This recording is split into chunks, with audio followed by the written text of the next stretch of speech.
Did Antonio Brown play the whole year last year? No. Nice.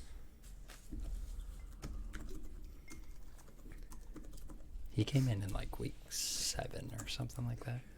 So I was thinking, because he had like... Was that still the commissioner's exempt list?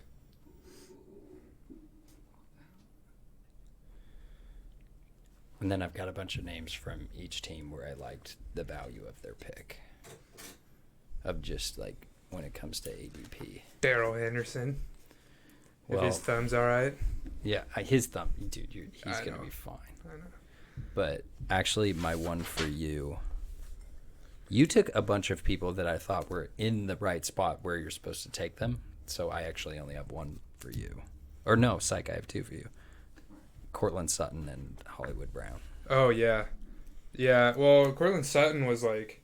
I think he was like low 50s rank. Mm-hmm. And like the next person down was like 71. It's like split on people that I follow Yeah. that would have Judy over... Like Sutton or Judy. Well, I think it's more to do with Sutton's health. It's Yeah. like he's still... He's He didn't play questionable last year. officially, but I think he's still like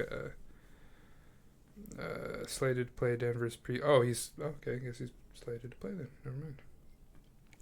Adrian show. Hey. Okay, we ready to start? Yeah, it's after 7. Are Okay. we live right now? Yeah. Oh, okay. Yeah. Welcome to the SippinOnYac Fantasy Football Podcast with Porter, Steve, and our guest, Joey Castonia. Good to be here. Adrian got a little bit taller. And worse looking. Give yourself a nice kick in the ass there. Yeah.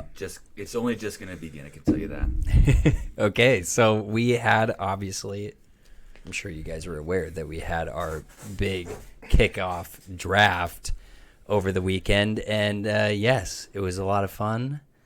And unfortunately, we have seen now why it kind of sucks to draft this early sometimes. For some people. Yes, yeah, for some people. Poor Kevin. We'll find a way to pour one out for him later, but... Well, I'm also a little disappointed in that because my week 1 is going against James Robinson. So... Funny how the tables had turned, how I thought that James Robinson was overdrafted, and then now it's looking like he was a steal. Yeah, I mean, he might end up being the steal of the season again. Again. From waiver wire hero to potentially Fifth round overdrafted to pick. now maybe an underdraft. Yeah. So we'll just have to see how the Jaguars play this year, because having had him last year, I can tell you that when they started to fall behind in games, he was a pass-catching back, but they started to limit his carries a little bit, so he had to do his work earlier in the game, especially getting a touchdown or 2, but again, once they started falling behind, his numbers kind of declined. Yeah, and I mean, Carlos Hyde is there, who literally just exists to like piss off the people who like are managing the starter for the team. Like last year when I had Chris Carson, like I was so pissed when I saw him break off that 50-yard touchdown run. Obviously rooting for the Seahawks, but fuck Carlos Hyde. Yeah.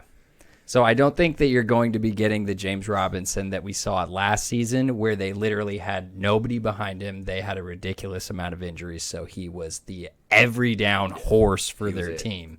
He was it. But he was a damn good player. But you have to ask the question, too, what's their quarterback play going to be like? I would They imagine Go a ahead. good amount of running compared to last year because T-Lo has some legs. Yeah, he does. Is he even going to start, though?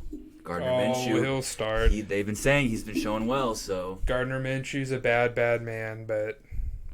The only reason why I think that they would not start Gardner Minshew is they are so scared of their offensive line and getting, like, Trevor Lawrence having a repeat of Joe Burrow last year being the 1 overall pick, And who's then literally thrown to the savaged. Wolves. And it's like, you are drafted number 1, but that means the team that drafted you was the worst team in the NFL last year. So I know, I'm surprised they work in didn't do progress. anything to beef up that line, like, at all. except for, like, putting the franchise tag on Cam Robinson, who's been one of the worst left tackles in the NFL. But he was drafted really high from Alabama, so... Well, that goes to show what they think about their early draft picks, right? Yeah.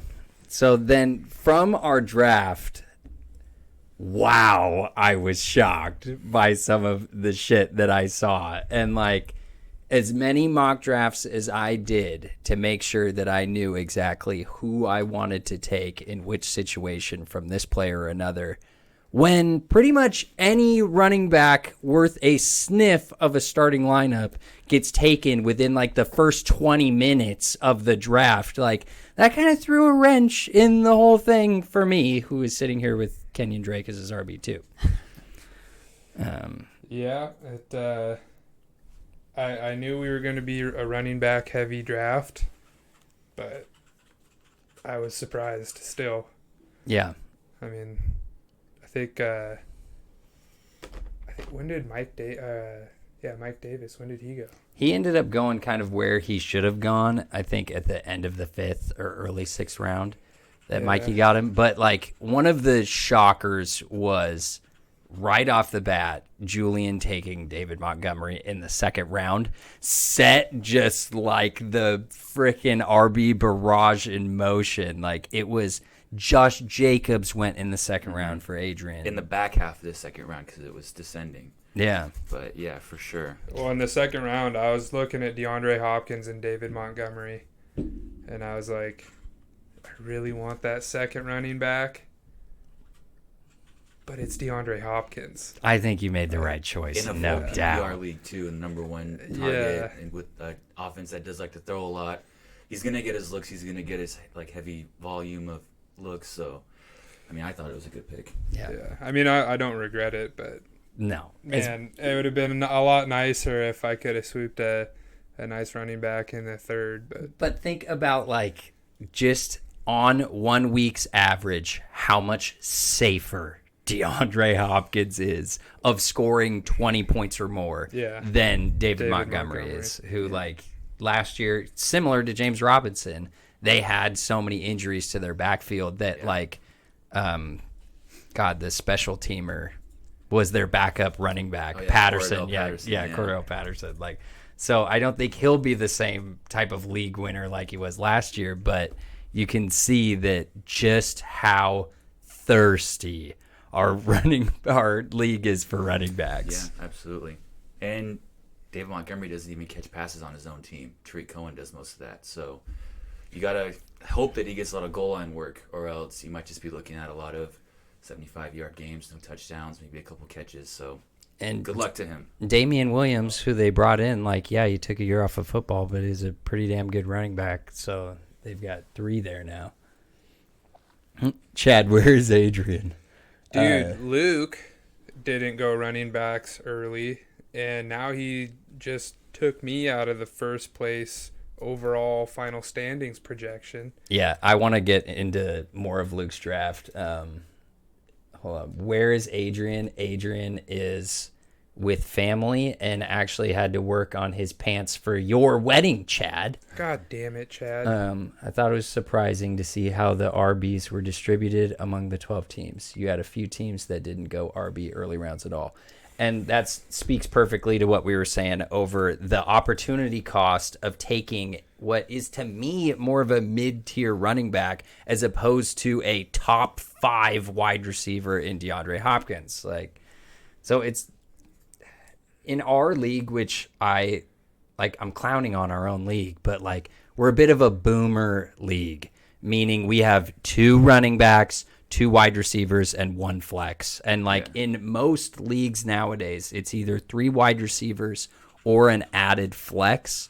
So when you can really only start a maximum of 3 wide receivers, people want to scoop up as many RBs as they can in the early rounds just because there's such a shortage of them in the first place. Yeah, absolutely. But I didn't realize it was going to be like that. Yeah, you got CMC, so you got your first 2 running backs right there. So your running back and your wide receiver. Yeah.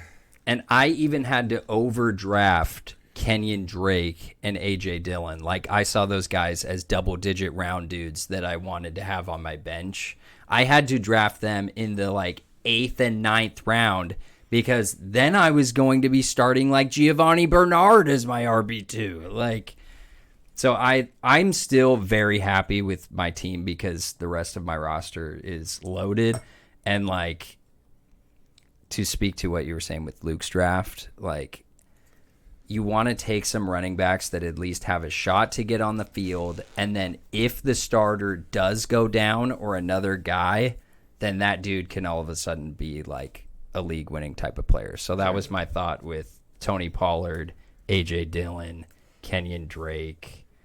It's like they may not get many points now, but later in the season they could be ballers. Yeah, and it's tough, too, to have a running back on a bad team because, like I was saying with James Robinson, even with Joe Mixon last year, too, these are really talented guys that have the potential to have, like, 100-yard games, 50 yards receiving, a couple touchdowns. But when your team is just playing from behind so many games out of the year, they're just not going to get those looks on the ground. And then, you know, if they're not exactly the best pass catching back, they're going to get pulled for that, you know, that third down back. So, you know, you got to really be careful with the people that you take earlier in the rounds. Like, I'm looking at Kev's draft right now. He went Devontae Adams, obviously the number one wide receiver in the league. Do you guys? Sorry to interrupt. I can send this to you. Yeah, if can you you send want. that to me? Yeah, let me just do this real quick. And then he went DK Metcalf. The one thing I will say about our league, too, we do love our Seahawks. I'm surprised that Russell Wilson didn't go in the second round or the first round, because he has before. And then he went Miles Sanders, who I think is a really good player. He does catch a lot of passes, too. I think he is in line to get most of their work running the ball. And then he went Chris Godwin. So, you know, a league like ours who does their research, to get those first four picks, I do think that says a lot to taking the players that are available to you when they are, and still having a really, really top solid four people. Because if people are reaching on other running backs, that just means there's guys available to you that you never thought were going to be there in the first place. Do you not get text on that? Well, Mikey, thank you. Very much a boomer league. Been saying it for thank you. Steven.arvin@gmail.com. Chad, he has to go to the men's warehouse to sew his pants himself. Okay. Sup, woo, ready for the chip. Dude, so TJ, I know that we had texted about this, and I know that would probably be maybe a lot to write in the chat, but I would still love for you to share your idea in with the chat, and I would very much appreciate if Steve could see it with our giant arguments that we have after about, you know, I'll argue about it. oh, how many beers and a full bottle of rye at like 2 a.m. or something like that, bullshitting about Well, I think kickers. You went to bed at like 2:30 or 3, and then me and Mikey were up till, I think that picture was taken at about 4:30. My poor neighbors. Well, we were quiet. Quote, Kind of. well, I don't think I am when I'm drunk or arguing about anything. I know I'm fucking loud as shit. Yeah, you were loud. Dude, quote from Steve. Porter, that was the drunkest I've ever seen you. Yeah, it actually was. You were hammered. And I think that is really how I know that the draft day really was a success. Okay, so then I think we can. Yeah, you're definitely not quiet, Porter. Oh yeah, Mikey can back that up. Yeah, dude, TJ. Yeah, it's. I thought you were there even later than that. Like, but God, that was so much fun. It's nice to have that in front of you. Mm-hmm. So then, okay, I think we can kind of, if we all have the teams in front of us, we can go through like not your own. So all the bad teams. What? Who of these drafts did you like? I know you just mentioned Kev and we mentioned Luke, but we're going to expand on, you know, some of those if we choose to. Steve, do you want to go first? I cannot put the thing in the chat, by the way. Oh, great. Whatever, they'll figure it out. Yeah. Yeah, I mean, I thought Kyle had a horrible draft. Somehow his team ended up looking pretty good at the end of it, though. I mean, if Dobbin ends up being real nice, I mean, he's got Cook, Ridley, I think is that Keenan Allen? Yeah, you know how big I am on Keenan Allen. Yeah, he's a great player. And then, I mean, he's got Dobbins at number 2, which is, I mean, that's pretty damn solid. Dude, Kyle. You definitely have Mikey. Bro, low-key, like, Kyle already knows that you're full of shit because I took a picture of his first 4 picks and sent them to him. And I said, I was like, you have no idea how mad this makes me. Because he sniped me on Ridley at 211, which was one of the absolute steals of the draft, in my opinion.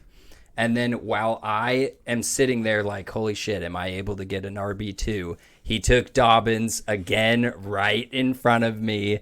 And I was so bad. I'm not that high on Dobbins, but like the way they were going, if I could have gotten him at the end of the 4th round, I would have been stoked. Yeah, I think he'll make a fine running back too. Yeah.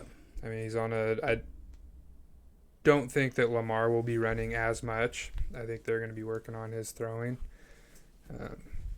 But He was first in the league at yards per carry. At Dobbins, 6. yeah. Yes, that's correct. And then he had 9 rushing touchdowns last year, which is 9th in the league. So do you think that he will be above that or below that this year?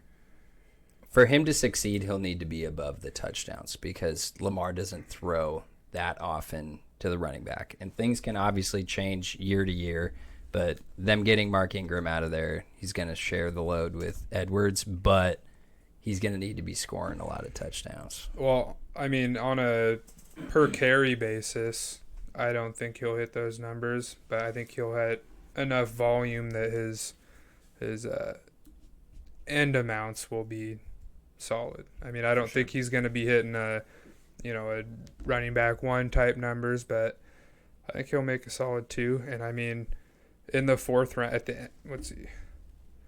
At the end of the Snake 4th draft. round, Yeah, it's tough. in this league, It into was the a steal. 4th round, you're lucky to even get a playable running back. Chase Edmonds went before him, which Tots, you're a wild man for It letting was, me get it was only a matter of Henderson. time before this got broached. Let's just say that. We got a sidetrack here because I was depressed because I thought I was going to end up with Dobbins because I thought Tots, who's right in front of me, was going to take Henderson.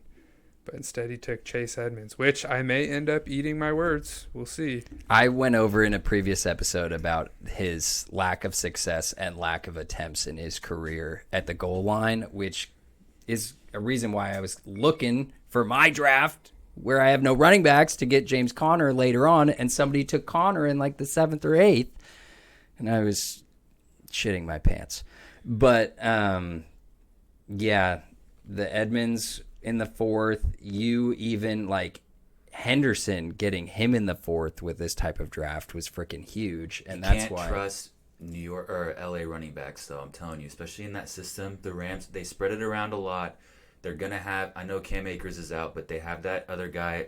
Xavier Howard. Yes, Xavier correct. Jones. Xavier Xavier Jones. Yeah, Jones. and I drafted him, so I should know his name. But I just think that Dude, they got 2 backs right now. yeah. They got 2 healthy backs. Or Jake Funk, who's a converted linebacker that has played Yeah. like 100 snaps as a but running I back just in his career. I don't see Darrell Henderson getting that 20 carry a game volume. I don't think he'll need it.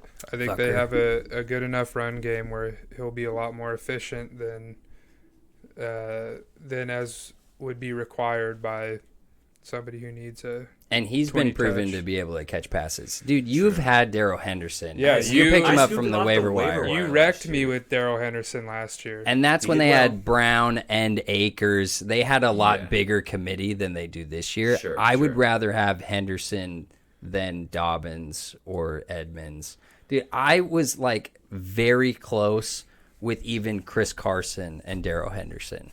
So yeah, that really fucking pissed me off. Yeah. Well, and I mean, my biggest concern on my team is them staying healthy Yeah. because I got a lot of risk on my team Yeah, in that sense. We go for gold here on the SippinOnYac. And then last one to round out Kyle's draft was getting Hawkinson at the 7-2. That's Like, what I I was know gonna bring you're up not next. big on Hawkinson, but like he I've- was a mid-round tight end that goes in the 7th. Yeah. When I've seen him drafted at the end of the 5th, like that was They good don't value really there have too. anyone that's going to be catching the ball either. He's gonna They get got- shit ton of Amon St. targets. Raw. What is his name?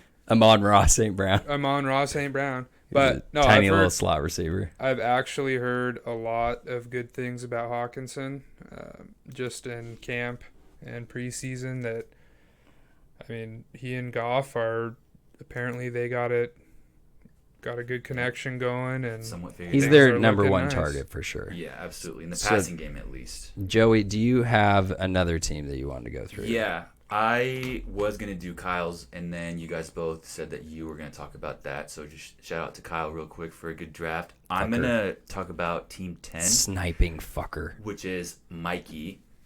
His first 4 picks were Nick Trash. Chubb. Wait a minute, you're gonna say something nice about Mikey? I almost feel like I have to. But he had Nick Chubb and then Harris, Najee Harris, which I will say that Mikey and Julian both, they love the Pittsburgh running game.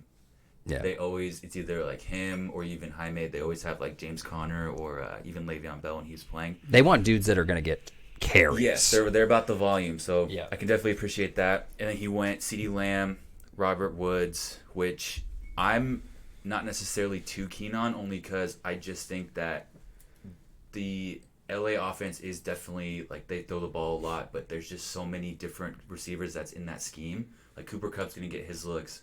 Robert Woods, granted, those are the main two, but then you have, like, maybe Darrell Henderson getting some catches Tyler out the Higbee. back. Yeah, and is that their tight end? Yeah. Yeah, so I just think that for him going what would be considered the 4th round, Yeah.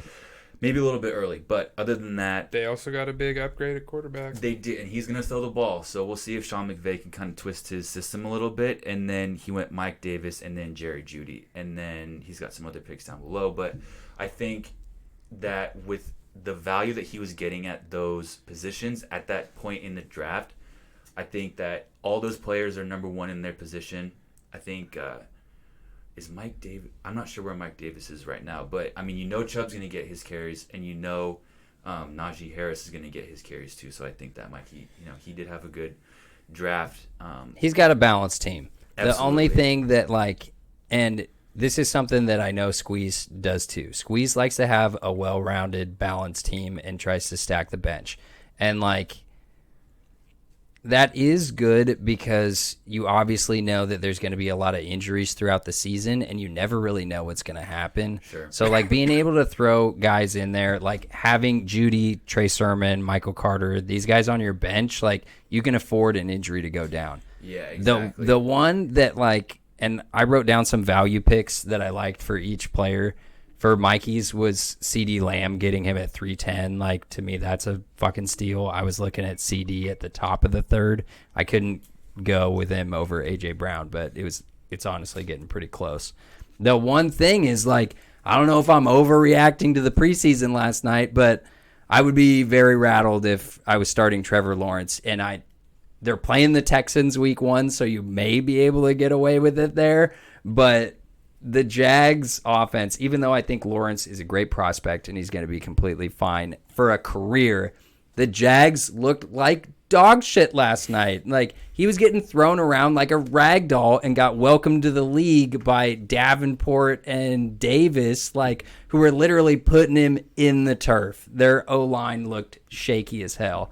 That's the one downside to me. Tanyan can get touchdowns, but Yeah, I don't know if I'd want a rookie quarterback on the worst team in the league leading my team this year. But, the waiver wire is a beautiful thing. Yeah, You can pick especially up for a quarterback. Yeah, you can pick up a good quarterback Yes. that is a good streamer. So, if that's my only concern with my team, I think I'm in pretty good shape. absolutely. No, for sure. That And said, there was a lot of quarterbacks taken in this draft. Jenny, your coding stuff is on the screen right now. Son of a bitch. Well, all of it's over there. Well, I got to see the chat. I'm working on it. Oh, Okay. the chat doesn't matter. Yeah, Judy was a snipe. I wanted Judy big time too. And TJ with Edmonds for the catches. Oh yeah, Chase Edmonds was obviously on my radar, but 4th round was pretty high. But he can definitely be a good player for your team. Absolutely. Different player, though, Mikey. I think that because of Kyler's mobility, he can get out of the pocket pretty easily. Not saying Trevor Lawrence isn't mobile, but we're talking about 2 different players here. Yeah, and I don't think you can say you can be the next Kyler. That's just not in Trevor Lawrence's game. No, exactly. Very different players, yeah. And Trevor And- Lawrence is a generational talent, guys. He is good for sure, but Keep going with the also- narrative that the media puts out there for you. Just as long as he keeps throwing to Laviska Shenault, he'll be fine. As somebody that took Laviska in the 6th, yes, you would be saying that. A team that I really want to highlight is Luke's team, because me picking in the 11th, I know he was picking from the 9 spot in our draft, but this is something that I have looked at a lot for my draft in the 11th, is just taking who's there for you. You got to. And if you end up getting, Tyreek Hill, Diggs, and then Justin Jefferson in your flex, that is nasty. That is fucking disgusting to me. And he also got Josh Allen. Yeah, Josh Allen, where the 4th round is early for a quarterback, but if you think that guy's got a good shot at being QB1, that's not that early. Something controversial that I'm going to say. It might be, it might not be, but I think that the only locked in... I mean, Josh Allen's going to be a lock because he's such an amazing athlete. Tyreek Hill's also going to be a lock because that defense or that offense is just so potent. He's going to get numbers, but I think Stephon Diggs in a new system showed really, really well. And is he going to have the same year that he did last year? I mean, I think he's super talented. There's no reason to think that he wouldn't be. But, you look at Justin Jefferson, I had him last year in the Central League. He had, by all accounts, just a breakout year, especially for a rookie set. Numbers that were touching Randy Moss. 1,400 yards, broke his rookie record. Yeah, and I mean, look at Stephon Diggs last year. He was number 1 in the league, 1,500 yards receiving, number 1 in receptions and targets as well. That might be on his team, but I'm just looking at Pro Football Focus numbers. he was the top for targets too. He was a volume monster, and I think that as teams, there's the saying that the league's too smart to let people be that dominant. Granted, it has happened in the past. I say all that to say this. I think Stephon Diggs He's going to regress. He's drafted at a position that I don't think he's going to produce at, and same with Justin Jefferson. Okay. I was on this last week talking about how I'm nervous about Justin Jefferson as well, because I think the volume can go down. But where he got him, I would freaking love that, because the dudes that immediately went after that, I would much rather have Jefferson over those guys. And Diggs, his receiving numbers were very, very high and could regress because their volume could go down. But he only caught 6 touchdowns last year. If you're that big of a target monster, that could swing in his way too. It's true. But with Josh Allen running, he can also eat into that as well. I'm going to disagree with Mikey and Joey here. I think Diggs was a spectacular pick. Damn near halfway through the second. He's got arguably a top 4 or 5 quarterback throwing to him, and he is an elite receiver and on a really, really good offense. So, I mean, that and having an... Jeez. Wow. That mine did that on a lesser extent a little earlier. Too. Dude, the orb cubes are popping. Yeah. But at the end of the day, he's an elite receiver with an elite quarterback on an elite offense. Yeah. In a bad division, too. Yeah, I mean, they still They'll have some play good the defenses. Patriots and stuff, but Brian Daboll, an amazing offensive coordinator. I would love for the Seahawks for him to be head coach after P goes, if that's a possibility. I mean... Yep, on Jefferson as well. I'm looking at, Metcalf, I'm going to stay away from because I'm biased, but I'm looking at Hopkins, Thielen, Ridley, and Brown. Thielen is a little questionable, but, I mean, A.J. Brown... I would probably take Stephon Diggs over A.J. Brown personally, but... And when you're looking at anything else that's available, I mean, it was Diggs or Montgomery or Jacobs. That's the same thing with the DeAndre Hopkins thing. Yeah. You're not going to pass on that guy for Montgomery. It's just not going to happen. And I'm surprised Joe Mixon went before DeAndre Hopkins, but that's just me. Yeah, I like Joe Mixon. Honestly, I was pumped. I think... that was Tots that took Mixon, and I was pumped because I knew it was the smart thing to do to pick Mixon that early, but I don't think I could have done it. Yeah. I was very proud of Tots for taking Joe Mixon, especially when he had Kelsey. I thought that was the right pick. He's going to get the most volume. He only picked him because DK Metcalf got picked in front of him.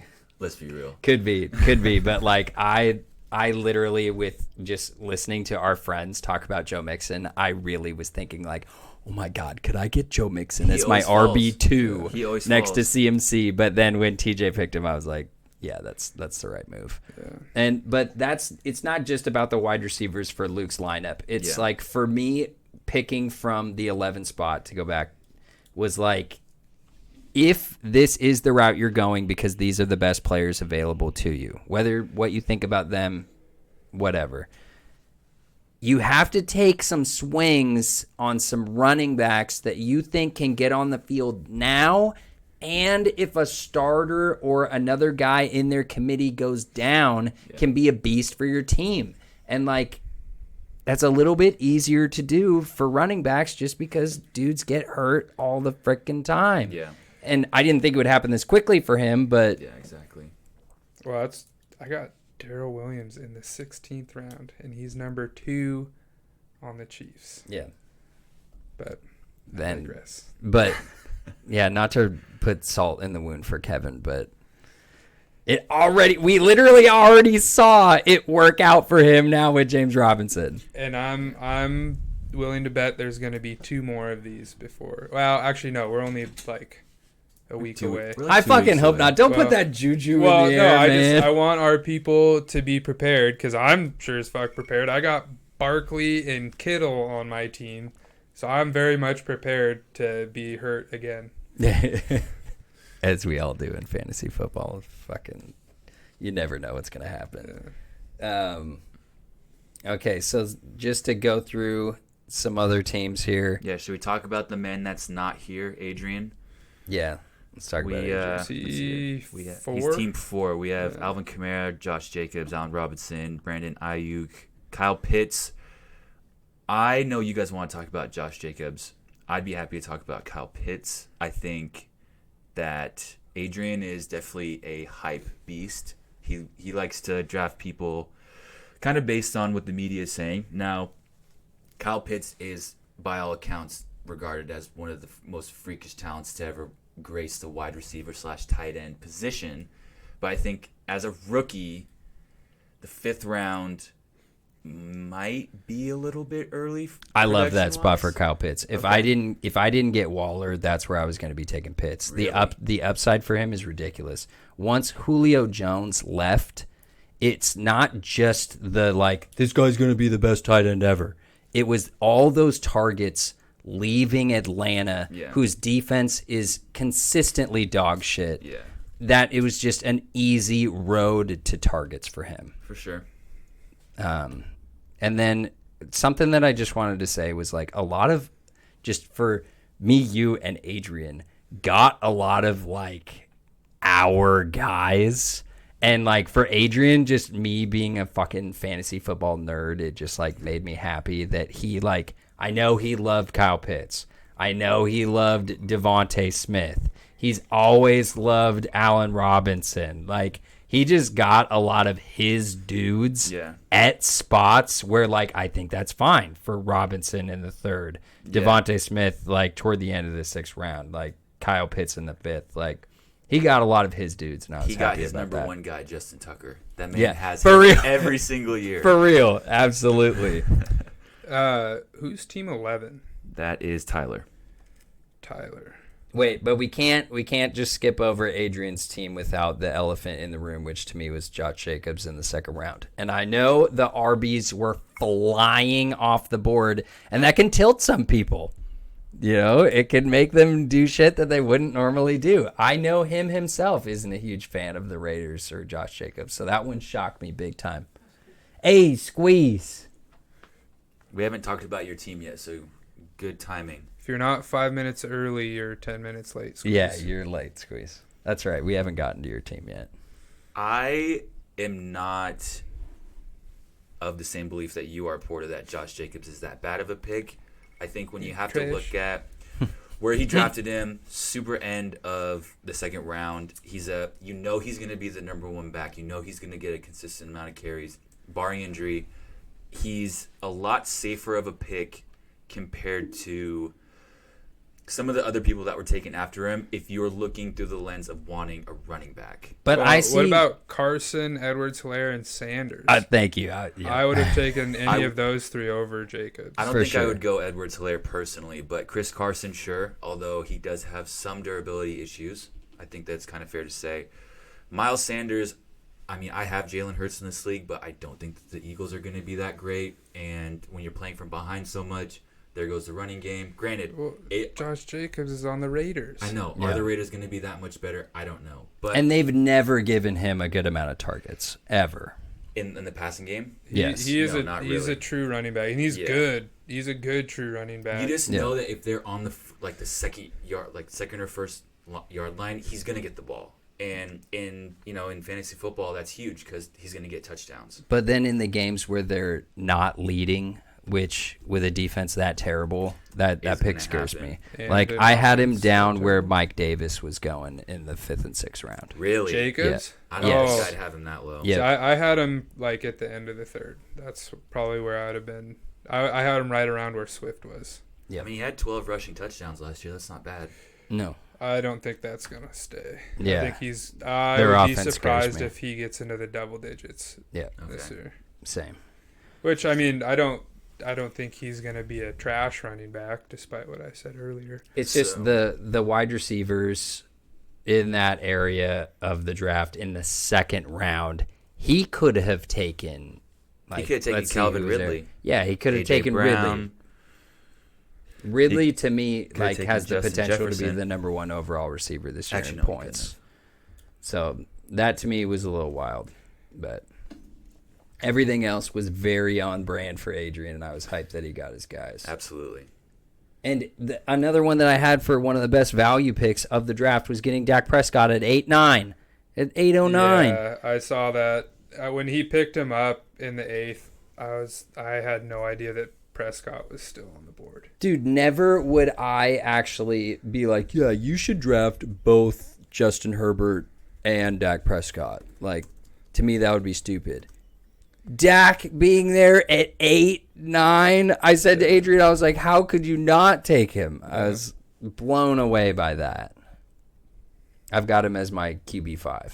Well, I can tell you, I would not have picked up Murray in the 5th if I knew Dak was going to be around till the 8th round. Bro, amen. And I even felt that way when I got Lamar Jackson at 6-12. Yeah. And I still was like, oh my God, did I even take him too early? Like, and this goes back to, this is our draft. This Yeah. is our league. This is not like every other league. It's true. Well, and that's kind of what I've come to realize over the last few years is like, yeah, average draft position is like, especially when it comes to running backs, it's kind of helpful, but when it's applied to our league, it's just unrealistic. Yeah. I mean, there's a few that float down to their average, their ADP, but for the most part, outside of the first round, that shit gets blown out of the water. Okay, Yeah. question. Do you think that this is what it's going to be like for the rest of your drafts that are going to be upcoming, or do you think this was a little bit of an outlier? Well, it depends. If we add a third wide receiver or another flex, no. No, I don't mean for this league specifically. I mean like for your drafts that are coming up for your other leagues. Oh, Is it going to be no, like no, this? oh God, no. Well, maybe in Julian's league, it'll but that's probably because be a lot of similar. these people are in There's it a lot of too. overlap, but Yeah. I think in Pat's league and then in my work league doesn't really count because half of them, say at least 3 of them have never played before. Yeah. So, Yikes. Then that's free money for you, hopefully. well, that's what I thought last year, and I picked Clyde. I don't remember who I picked, but Clyde was my first round pick, and like I Ouch. swear my first 4 rounds just did not pan out. Like they were great picks at the time, and then they just sucked. Yep.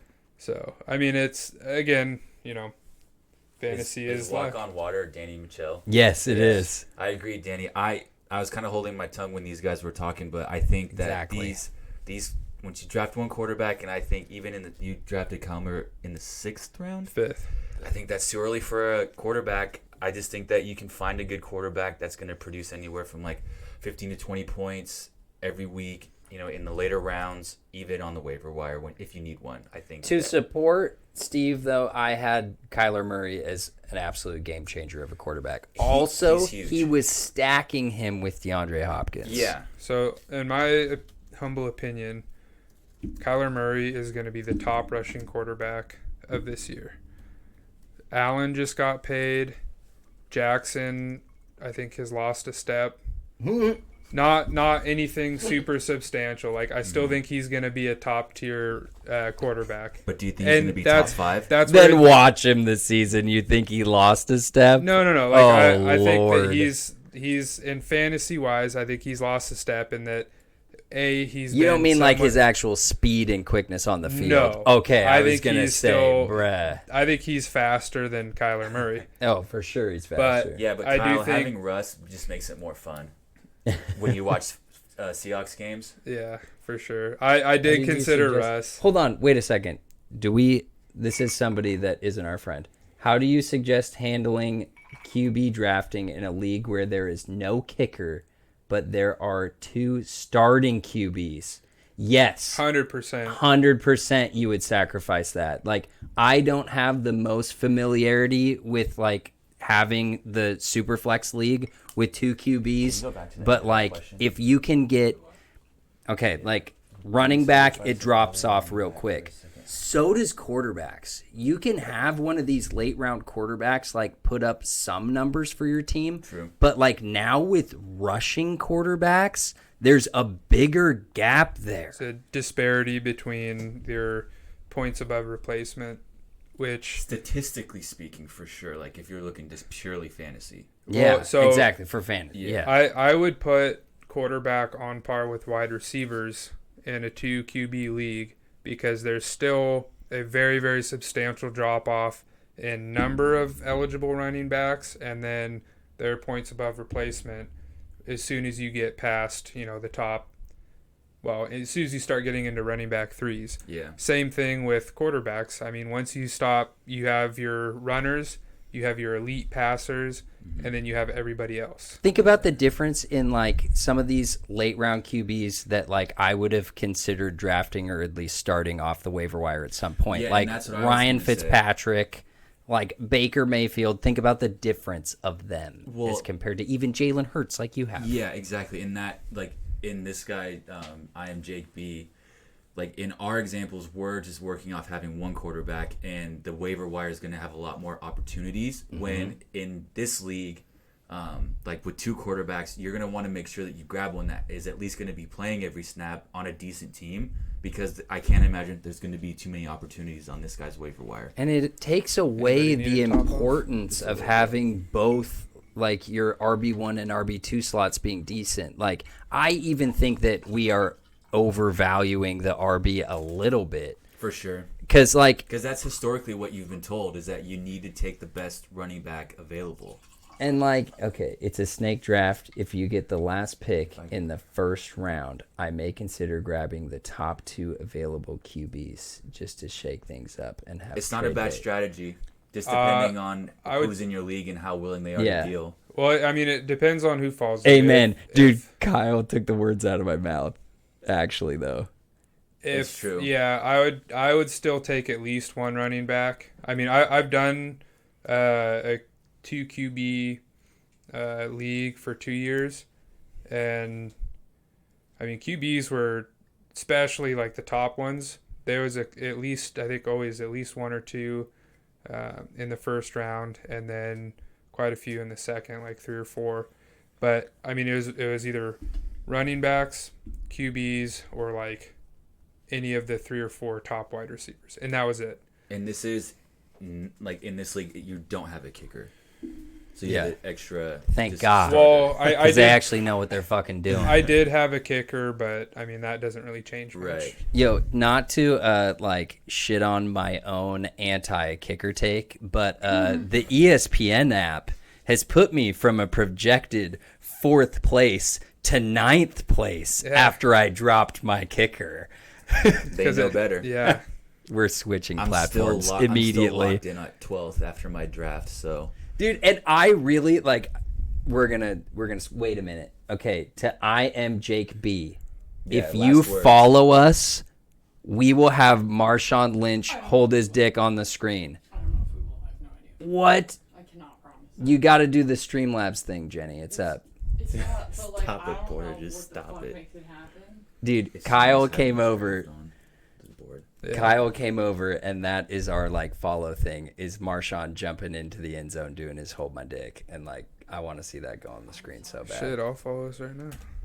Do you not already? You don't follow your own podcast? Maybe I do. I don't know. Okay, but then like let's go to another team here. Joey, let's go to your draft Oh, I do because follow. people have been clowning and shitting on your draft, and I honestly heard don't any of see this. all of it. So I'd like everyone to give me their takes, but I thought that was the day of the draft. People were clowning on your team. at my house. probably. Just to give context, I was the last pick in the draft, and my whole strategy was just take the best player available up until I had to start getting a little bit creative. And I would say I started getting creative right when I drafted Gerald Everett. In, I think you started getting the creative eighth. right when you drafted Michael Thomas in the fifth round. Mhm. I mean, I think your draft looked great until that point. Aaron Jones with the Hold 12th on. pick of the draft Just is to answer your fantastic. question, Yeah. Jake, we play a normal, like what? One A boomer quarterback, league. one quarterback, 2 running backs, 2 wide receivers, a flex kicker, and a defense, and then we do like full point PPR, like just that normal stuff. So it's not anything too elaborate by any Jake, means. I have been trying to get us to switch to a 3 wide receiver or 2 flex Fair, league and Danny. kick the kicker for the longest time.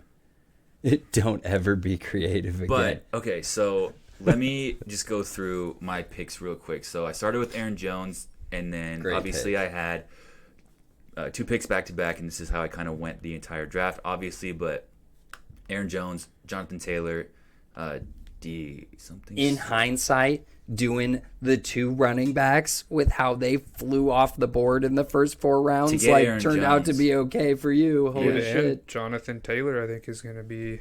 Yeah. He will be an excellent running back too. He would Yeah. make probably a slightly subpar 1, but he could still do the job. Yeah. And now Number 2 is going to be top tier. Wentz and Quentin Nelson are going to be back for week 1, it looks like. Hopefully. So yeah, have him, and then To get hurt Um, again. DeAndre Swift, and then I kind of was a little bit hesitant to draft Mike Evans, but He's your guy. You he had him is. a lot. I can't help but draft him, especially when he was with Jameis Winston. But I mean, I just think that he's probably due for TD regression. He had a good amount last year, but to put it into, Did he have 13? I believe that sounds right. He was double-digit tutties. Yeah. They were I remember in the first couple weeks of the season when like the Bucks were just starting to get rolling. Mike Evans was looking real sketch, but he was still scoring points because they kept throwing him jump balls from the 1 yard end line. zone. Yeah, I think that's probably going to change. But he ended up with 13 touchdowns, 1,000 receiving yards, 70 receptions on 108 targets. He's never had a season under 1,000 receiving yards ever. He's a safe pair of hands, and so that's why I went with him. And then after that is when I drafted Michael Thomas at the beginning of the 5th round. All right, so here's kind of my whole rationale behind that. I figured if he doesn't play at minimum the first 3 to 4 games, it's obviously a really big risk. But if he could get to at least 3/4 of what he was in 2019, getting him in the 5th round is a steal. Granted, it might not pan out that way. I understand that. But at that point in time, I felt like I had good starters in Aaron Jones and Jonathan Taylor. DeAndre Swift, we'll see. Mike Evans. I knew that at that time everyone had their wide receivers and their running backs, so it was up to me to kind of find another pretty solid. He was your shot at the moon. Yeah, exactly. it's like if I do really well, this is why I Thank think you. is going to that's what's going to kind of put me up there. So, after that I went Kareem Hunt, Tyler Boyd. I think those are 2 really good players. Especially I was so mad you took Kareem I know. Hunt. I was. God, I in a was full so PPR mad. league. I don't know another running back that's going to have the volume that he's going to have. So that Well, outside of the top, like 2 well, or 3 yeah, but rounds. I mean, someone who's getting drafted in the 6th round. Yeah. I was so mad you took He's a Kareem pretty Hunt. good bet. And then, I mean, I'm really high on Tyler Boyd. I think he's a great receiver. And then, obviously, again, Gerald Everett, and then Jalen Hurts, and then Henry Ruggs is where things got a little dicey. But I mean, granted, I am at the end / beginning of rounds. Ruggs was fine there. I'm just taking players that I think are going to at least be on the field a majority of the time. And then your QB strategy was sound. Taking Hurts that late, having a rushing upside QB. I don't really care how bad the Eagles are going to be at a QB there that has that big of rushing upside is huge. And then, yes, the Saints, like it looks like Jameis Winston just won the starting job as of last night, but this draft happened before that. Our draft happened before that game last night, so I thought you taking Taysom that late, like to pair with Hurts, was a smart move. I just did it because I'm hoping that they're going to switch him back to a tight end and he's going to play quarterback one game. Bro, or with how shitty the tight ends are, he freaking could be a good tight end. Yeah. Yeah. I mean, I'm honest if anything else, Mikey. Preseason episode, we can get a command that will bring up a pick of the draft board for newcomers. Yeah, Kyle, we've been actively trying to do that during this podcast, actually. I think I got the follow alert up, though, so there's that. Oh, now we have the follow alert up. Yeah, obviously we're new here. But okay, then let's go to... Steve, who do you want to go to here? Let's go to your draft. Have we gone through your draft yet? Or we can go to Julian's. Okay, Julian's, yeah. Oh, okay, yeah. Let's just go straight to Julian. I know you're just jumping to try to talk about you. I want to give us an hour. Yeah, well, I'm gonna need a while to talk about my Joey's, draft. Newest guy on the show here. We need to show him some No, love. I'm fine. I think. I feel like I had to defend myself. Well, and Julian's he's a good learning curve on how not to draft. Yeah. No, I think Julian had a pretty good draft. I mean, he sniped Elliott from me. I was pissed. Like, there was no suspense either because there was like maybe 2 seconds off the clock and Elliott was gone, and I was pissed. Yeah. And then Montgomery again. I wanted Montgomery, so he got Elliott, and then assuming Hopkins was gone, he got my ideal 2 picks. Mm-hmm. CMC did. I took him number 1, and that's why his jersey's right there. Yeah. And then I'll run through the first round real quick. So we got Yeah. McCaffrey, Cook, Henry, Kamara, Elliott, Barkley, Kelsey, Adams, Hill, Chubb, Eckler, Jones. And then second round, I'll do the second round. Yeah. Taylor, Gibson, Harris, Diggs, Metcalf, Mixon, Hopkins, Montgomery, Jacobs, Thielen, Ridley, and Brown. Yeah. you heard that right. Adam Thielen in the second round. Yeah. Yeah. Let's just gloss over that for now. Yeah, for real. We'll get to before that. Justin Jefferson went. But that's where some of our like crazy value picks came from, was even to me, like, and all due respect to Squeeze, because his teams are good every single year. I never would have touched Montgomery in the second round. But like knowing how this draft went with how hungry, thirsty dudes were for running backs, like, okay, I can see it making sense. And then because everybody went so RB heavy, that didn't even punish Squeeze that badly, because he was able to come back in his next 3 rounds with McLaurin, Lockett, and Julio Jones. Which could be one of the best drafts, I think. Well, Julio Jones going in the 5th round because At 505. people are down on him. And, it's a new system. You never really know, but the talent's there. Yeah. They do throw the ball a lot, and if they're going to give it to Derrick Henry a lot, then the play action is going to be open. So it could work. I think with Julio and getting the new offensive coordinator, I think the Titans are going to throw the ball more than they ever have. They should. Because we've seen the giant monster carry games from Derrick Henry when they had dudes like Marcus Mariota and nobody at wide receiver. Yeah. Corey Davis when he was not good. But I think McLaurin was an excellent pick. yeah, Lockett and Jones are big risks. they are risky. for They're sure. both of them. Lockett is a boom bust. Jones is on a new team, and I know people have a bunch of different stats about his durability, but I worry. I worry about his durability and him splitting catches with AJ Brown, who I think is a younger version of Julio to a slightly lesser extent. I don't think AJ Brown will be as good as Julio in his prime. Yeah. Julian's team definitely has the highest ceiling with who he has, but it also has like kind of not the lowest floor, but it has the potential to bust. Yeah, well, I mean, I think his first 3 picks are fairly safe. I Yeah. mean, I know there's doubts about Elliott. I'm confident in Elliott, but I think his after round 3 is when he gets real risky. So Yeah.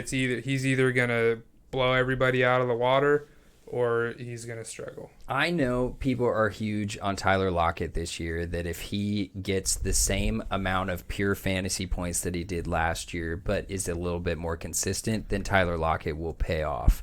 I actually liked Julio in the 5th more than Lockett in the 4th, and then he paired Julio with Ryan Tannehill later on. Yeah. Now, Do you like OBJ in the 6th? Yes, I thought that was a very good pick If as he well. can- I like that. Yeah, and I'm looking up Antonio Brown right now. So your boy picked up Antonio Brown. Yeah. I'm big He's on in your Antonio flex right now, Brown. right? Yeah, he is. He was in the 7th round for me, which in the mocks I was taking him like usually in the 8th. Okay. But when I picked up Chenault, which was a risk, I think he's probably my biggest boomer bust guy. And so I wanted to have a second kind of boomer bust guy so that hopefully one of them would pan out. But anyway, back to Julian. Yeah. Julian, his teams are always very balanced. And he always makes the playoffs every single year, so he knows what he's doing. Which is And wild because he's so bad at fantasy. Just to lose to me in the championship, right, Squeeze? Ever notice Lockett and Swain are like the same player? Well, definitely not in terms of production. They kind of look the same, though.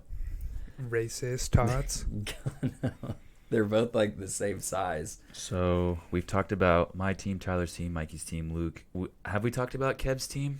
Yeah, we did a Well, little bit of Kev. We You talked mean about the most interesting part of Kev's team. Yeah, with ETN going down. Yeah. But it's basically We talked about the Kyle. Kevin Buccaneer Tiraboches, right? Yeah. He's going The all in Fighting on the Bucks. defending champs. And it was fitting that like the backup running back to fill Travis Etienne's slot was Leonard Fournette, because he's packing Tom Brady, Fournette, Chris Godwin, and the Bucks D. He's hoping they're scoring 40 points a game. Yeah. And Yeah. with a defense like they have, I don't see it happening. I agree. I think their passing volume is going to go down a bit this year. I think he'll do all right, though. I mean, He just has Brady himself just doesn't have any rushing upside, which like me for fantasy, that's just not my style. Yeah. And then Fournette, like I wouldn't have touched him just because I think they're going to use all 3 backs quite a bit, and from He's gonna week get the to goal line week, work, though. You have to think. not with Ronald Jones there. I think they can split them intermittently. I think Ronald Jones between the tackles is the best runner that they have, and now Bernard is the best pass catcher that they have. So I was, from the start, I was out on all Bucks running backs until like the 14th round where I got Bernard or something. Which is not a bad pickup by any means. No. peace out, Kyle. Doses, KJ. Jay Squeeze, I'd say you're about middle of the pack. Objectively, my team is the best. Squeeze, why am I projected to beat you without a kicker? Whoopsie. So we can talk about Chad's team.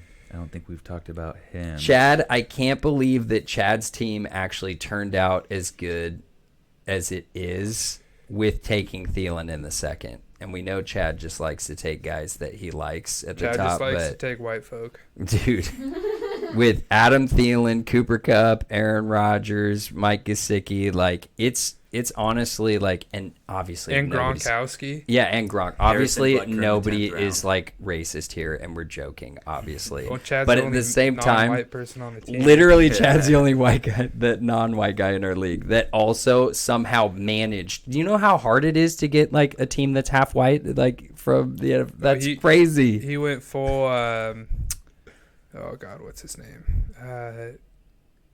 Patriots coach. Oh, Belichick. Belichick, yeah. with Yeah. running Chris Hogan at With- wide receiver. His running blacks and white receivers. Yeah. Shout out to Chris Hogan, the lacrosse boss. I know TJ likes that. Yeah. I like So him too. I think Chad made the right pick with Derrick Henry. I like Kamara, but I think Henry was the safer pick. Yeah. Getting Carson at RB2, Jesus, it's probably one of the better RB2s in the league at this point. Cup, he sniped me on that pick. 2 picks right before me. I wanted Cooper Cup bad. And I know you're not huge on DJ Moore. I'm huge But- on DJ Moore. Oh, Yeah. I'm big DJ Moore guy. You are? Yeah. I thought you were such a big Robbie guy that you didn't want DJ He's Moore more in the big 5th. play, but DJ Moore is the more physical wide receiver. He's For going to sure. be getting more looks. Yeah, for sure. Up on both of them, even though they just paid Robbie a buttload of money. Yeah. Which I good think- for him. Damn, it was like 20-something million for 2 years. Yeah. 20. It was like He got over 28, 20 guaranteed. and then 28 with incentives or something like I that. think so, yeah. Yeah, that's nuts. And Chad got his boy James White. I swear every year Chad has him. Where Well, he that's- actually yeah. should draft him, too. And he had to settle for somebody whose last name was White. Yeah.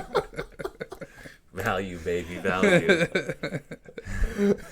Bro. I kid. And then he got Chase Claypool in the 7th, which was like I'm fantastic surprised value he to didn't me. get overdrafted. Oh, it's because everyone's worried about Roethlisberger's arm. But dude, like I've been watching the preseason. His arm has been looking more live in the preseason than it was at all last year. So And he I know actually worked that out. I know you and I were both in the camp of worrying about because we kept seeing his elbow just getting rubbed all last season. I think now being a year removed from his UCL surgery, his arm may actually look better than it did last year. Could be. Yeah. Now he's had a full year of working it out and Yeah. rubbing out all the kinks. His right arm is huge. Wink, You wink. want to go through your team now? Yeah. I'll leave you for last because you're projected first.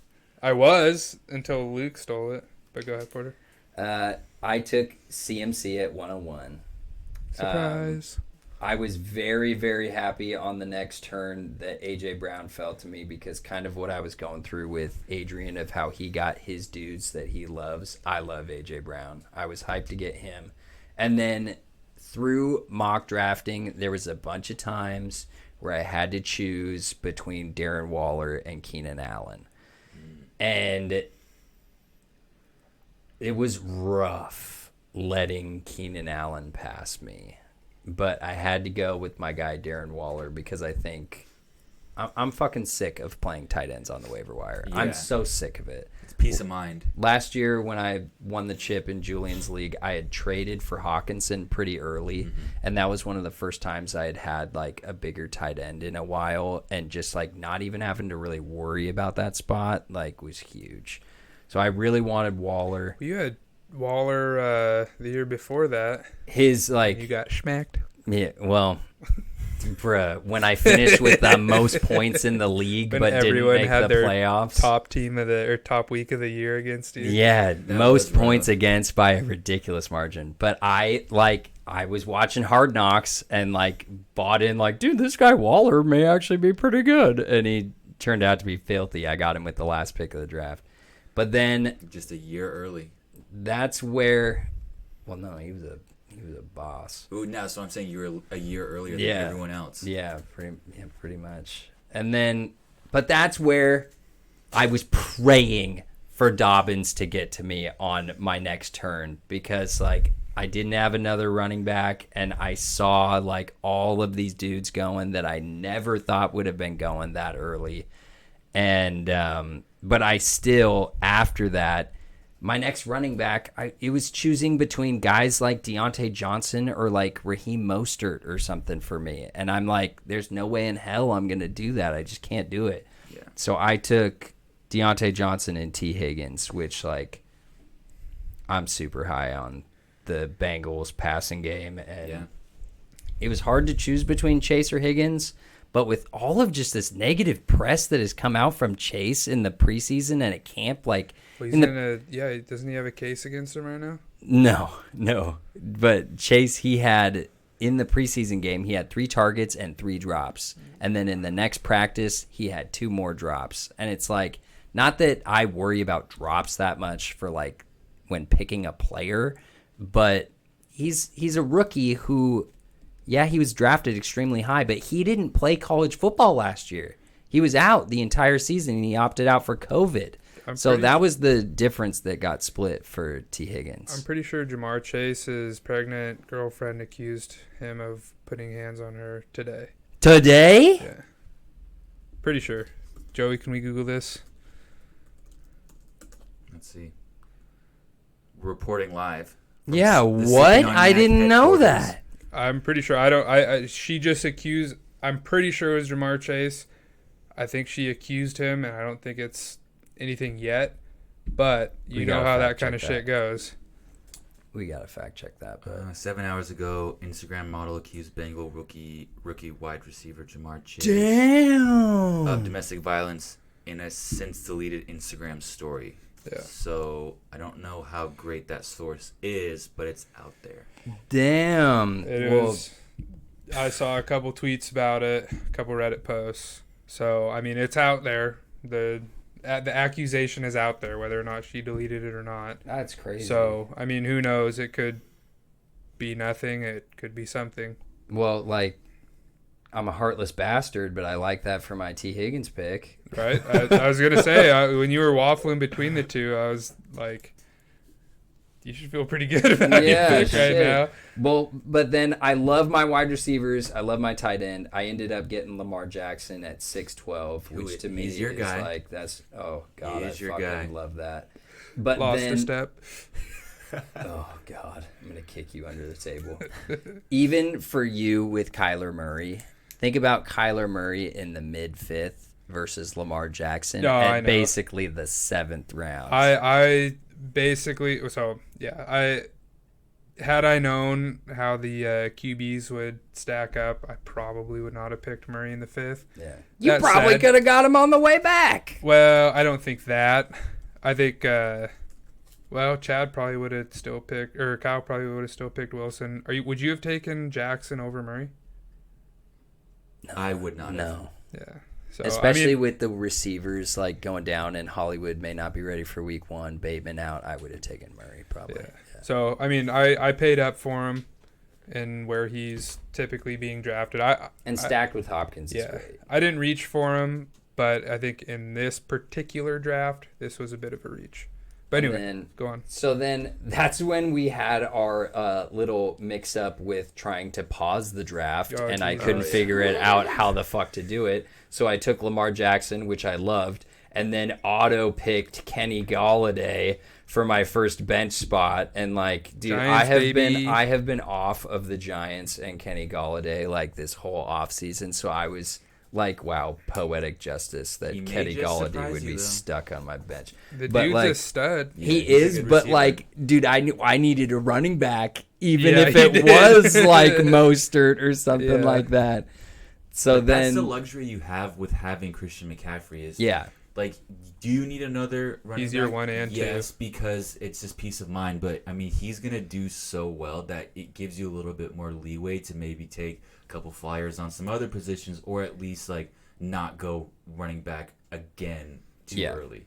and that's I hear where I hear everything you're saying though. and that's where I wanted to like, kind of same thing with Luke's draft. That's why I ended up going with Kenyon Drake, AJ Dillon, and Tony Pollard later, because like I think those dudes, maybe less with Pollard, but they can actually get some points on the field even with their other like running back counterparts. But if one of those other dudes went down, like if something happened to Aaron Jones, sorry not to put that juju out there, but like Dillon would be a dog. He would probably be an RB1. He'd be Like, looking like Henry out there. yeah, for real. So, but then my favorite value picks that I had was Brandon Cooks in the 10th and Corey Davis in the 12th, which like I know not all of us have been watching the preseason, but like, dude, Zach Wilson is looking fucking nasty. Really? So I'm loving my Corey Davis pick. And then I took Justin Fields But as Adam a Gase is his 14th round coach, though. flyer.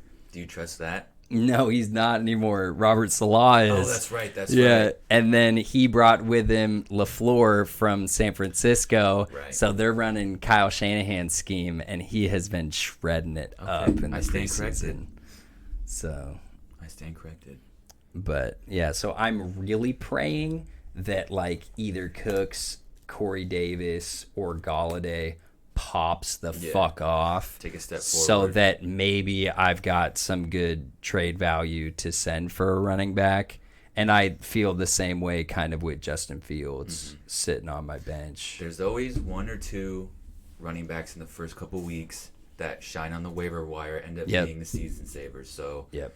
you just have to try to find that one. It's a lot easier than it's a lot harder than it sounds. It's not as easy, but it But does happen every I'm year. a fucking virgin that's just like scouring the waiver wire at like Well, you just gotta midnight hold or on- something, you gotta you know? hold on to these like- people. You drop them too quick. Yeah. Have like 68 transactions by the third week. Hey, well, no, that's out of necessity.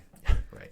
Last year in Adrian's draft, I managed to make the playoffs when I had so many problems with my team, but yeah. I think you started with one team, and then by the end of the playoffs, you had a completely different team. I don't think I had a through- single same player. through trade and waivers, which is, I mean, honestly, that's impressive to me.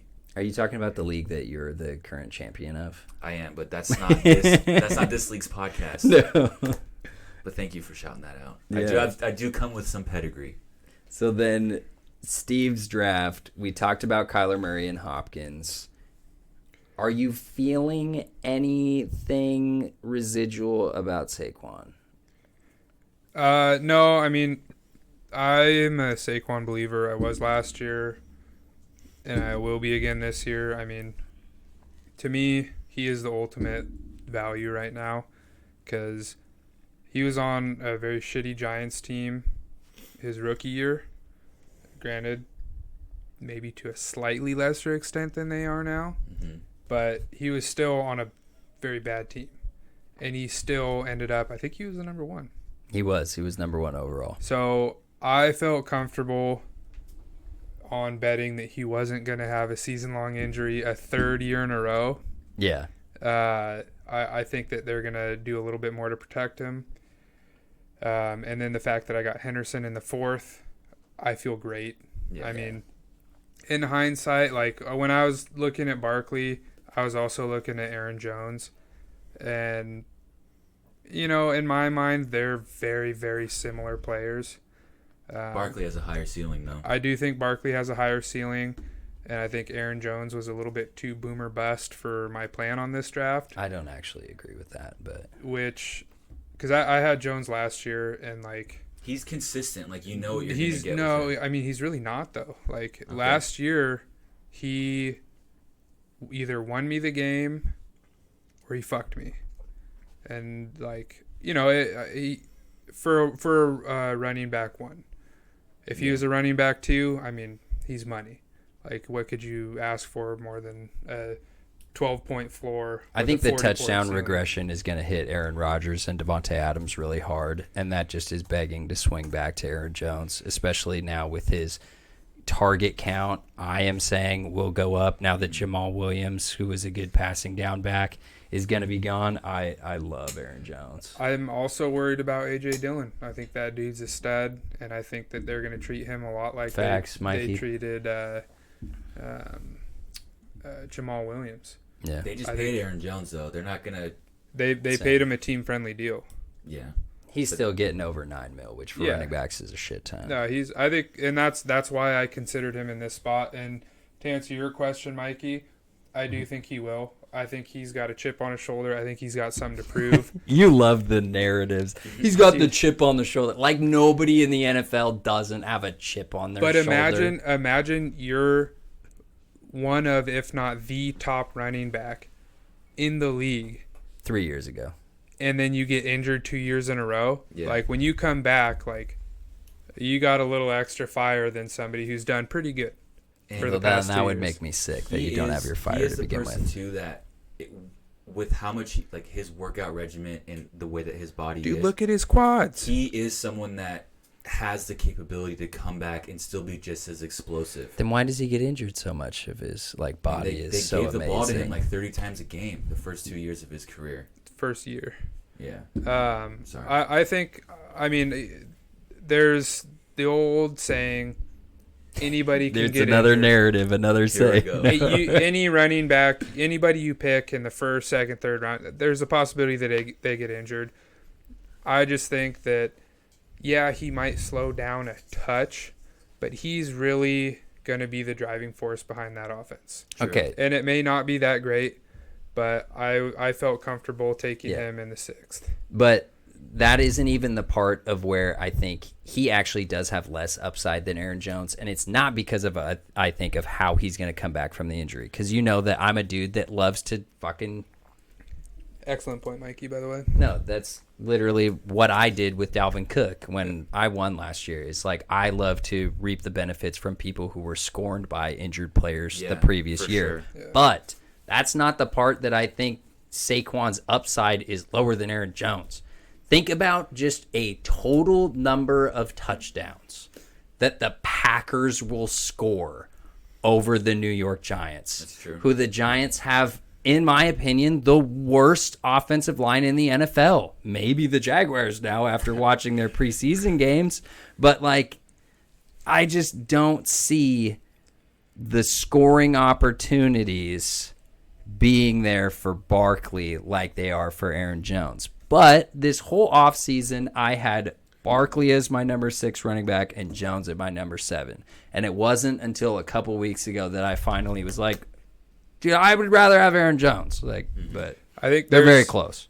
In my mind, there's enough going on with the Packers that those much more touchdowns, I don't agree with you, or I don't disagree with you there, those touchdowns are going to be spread around. Sure. I think Aaron Jones is going to get his fair share, and I think he'll likely end up, I'd be willing to bet he ends up with more touchdowns than Saquon Barkley, but I am much more confident in Saquon's workload, Yeah. volume, All-purpose yards. everything. I mean, I even think that he might even end up with more receptions than Yeah. Aaron Jones. I know He Aaron could. Jones will end up with a bunch, but I just think that Saquon is so good at catching the ball, so good at running the ball. Yeah. So you so feel good at- all right with your pick? Yeah, I mean, that and like I said, I did consider Aaron Jones because I didn't consider Chubb or Eckler, No. but I did consider Aaron Jones in that spot, and then I just was like, I'm gonna roll the dice a little bit. I'm gonna take Barkley, and then which kind of explains, I based on the rest of my draft, my next 2 picks, I had to assume that Barkley was going to be healthy and productive, because after that I took Hopkins and Kittle, so I didn't even touch. You should always draft thinking that your big dog is going gonna to be a stay big dog. healthy. Yeah. Like, because then if you are then making picks to try to like buoy yourself from That's how that you happening, end up with a then you are mediocre wasting. team. Exactly. Yeah. Then you are missing out on the opportunity to draft somebody that's actually legit. Yeah. So that's what I did there. I mean, that's because my biggest decision in round 2 was Hopkins or Montgomery.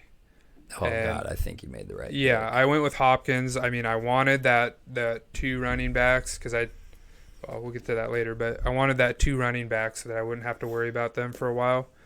But I just couldn't take You can't pass Montgomery it up. over You Hopkins. can't pass up that opportunity. And then you went very on brand with George Kittle. Yeah, I which mean, middle of the third is fantastic value. so Yeah. yeah, then I went Kittle. I felt pretty good about that. I was pretty worried about running backs at that point. But then come to the next round, and I saw towards the end, I saw Swift get taken, and I wanted Bro, him. you were worried about running backs. You had Darrell Henderson as your RB2. Well, no, that's what I'm saying. After Kittle, I was worried. Oh, And then- right. Henderson came after. That's yeah, my bad. and then My bad. it came down to TJ, and I was like, fuck, I'm going to have to take Dobbins. TJ's going to take Henderson.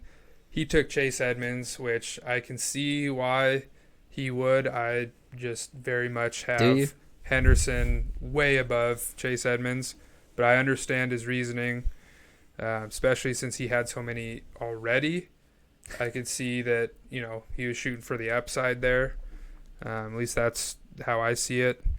So I got Henderson. Him getting CEH in the third was awesome. Yeah, I mean, he had Mixon and Clyde, so you can take a shot on a running back. For Still sure. would have chosen Henderson, but Would you have? You would have rather had Dobbins too, right?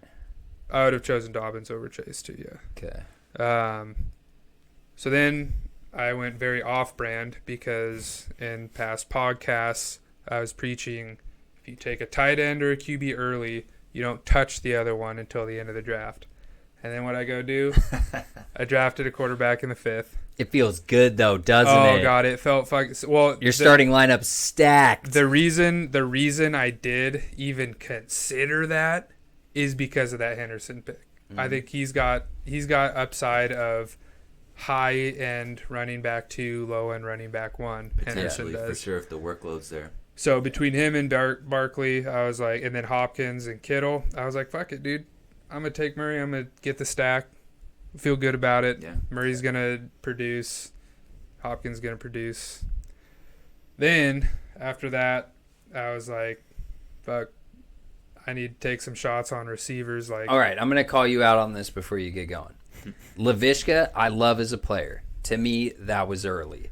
And speaking of on brand, because you knew I was going to hammer you on this, Robbie Anderson ended up getting drafted by Luke in the 8th round, and I was shocked you didn't take Robbie Anderson there. So the way I saw it is I had a safe so in the vast majority of my mock drafts, I did running back.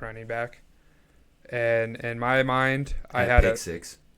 No, I did a running back 1 and 2. I'm saying, like, were you positioning yourself at Yeah. pick 6? Yeah. Yep. That's true. Julian, Passionate You shut up. storytelling.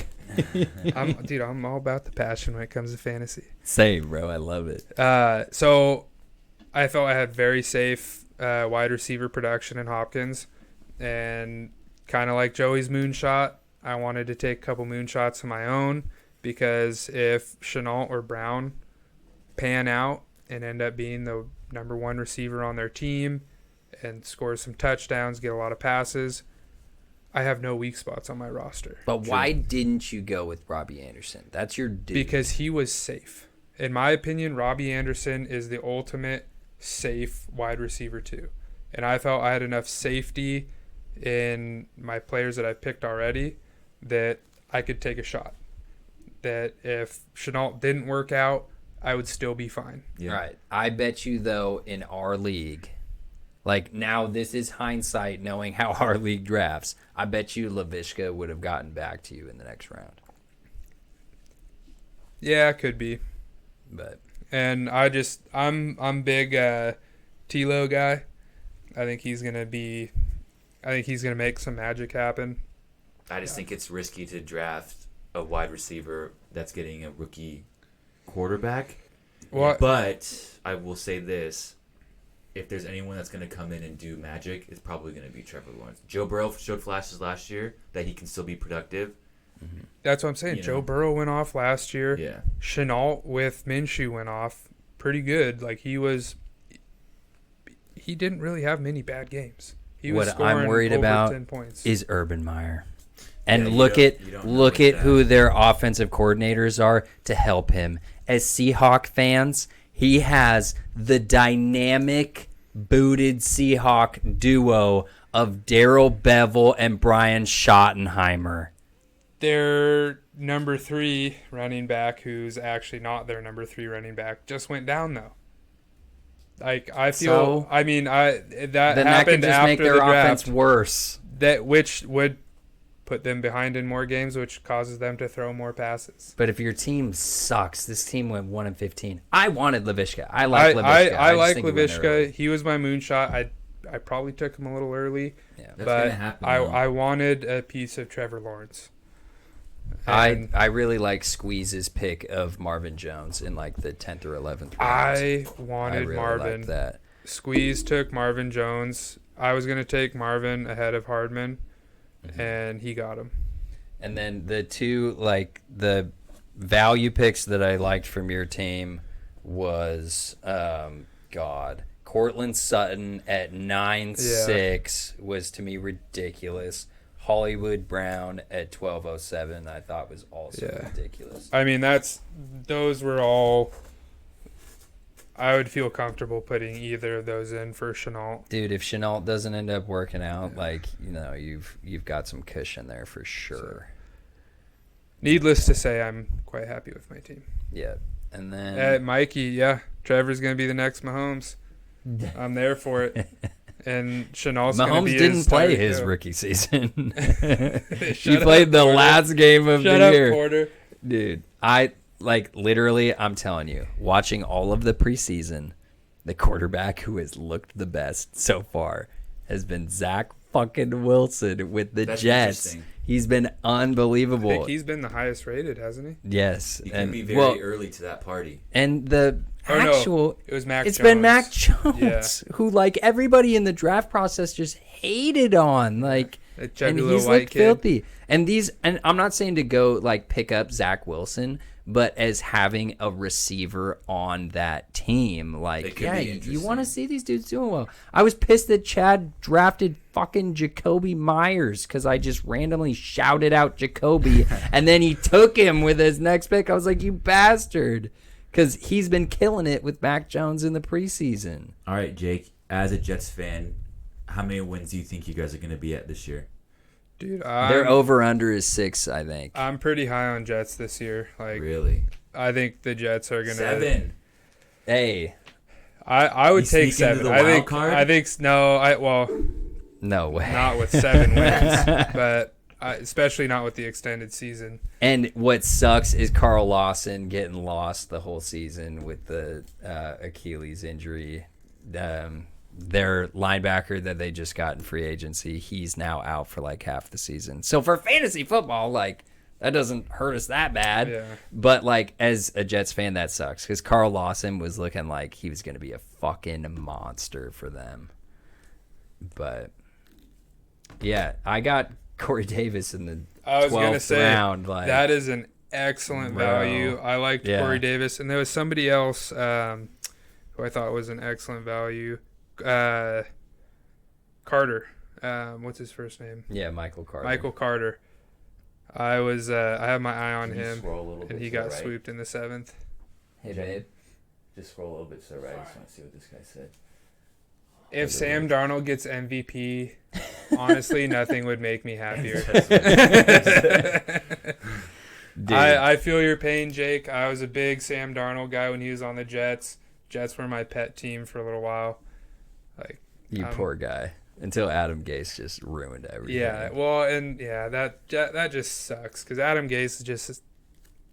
I have my opinions about Adam So Gase. if you're a big, you said you really like DJ Moore, I am. I do like him. I'm a big fan. and okay, so DJ Moore went in like the 5th.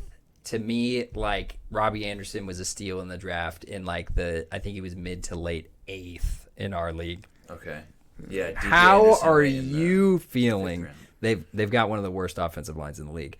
How do you feel about Sam Darnold? Because like this table here with me, Steve, and Adrian has been pretty split on how we feel about Sam Darnold. Well, Dude's money. I have to look up who their head coach is because I'm not 100% sure. It's the guy from Baylor. Was he Matt Rule? Was Matt he there Rule, last yeah. year? Yes. Okay. Yeah. So Without CMC. yes. And their offensive coordinator he was the dude from LSU who was Joe Right. Burrow and Chase's Okay. offensive And coordinator. they had Teddy Bridgewater last year, and then they also had what was his name? I want to say like it was not EJ Manuel.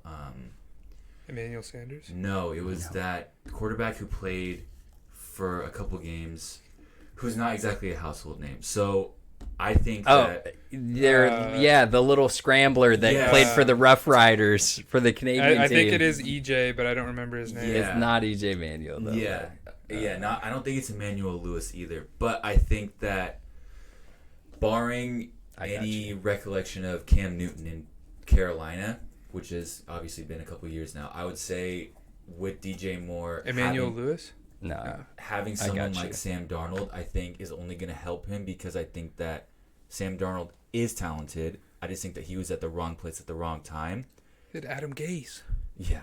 But I think that, I mean, again, I didn't remember his He was name. there before Adam Gase though too. He was. And he won a couple. He won a good amount of. I think he won couple like games. 4 or 5 games. Yeah. With Le'Veon Yeah, he did. Bell, too. Yeah. So, I mean, it's not like he didn't have talent, but I just think that team was so bad. Well, I think Le'Veon's Le'Veon most was with overrated Gase. player ever to play in the NFL. Yeah. I think Gase signed Le'Veon, and then they had turbulence Yeah. during his first season. Yeah. Right. So, to answer your question, I think that DJ Moore has the possibility to be in and around that, like, I'll say top 12 discussion right now.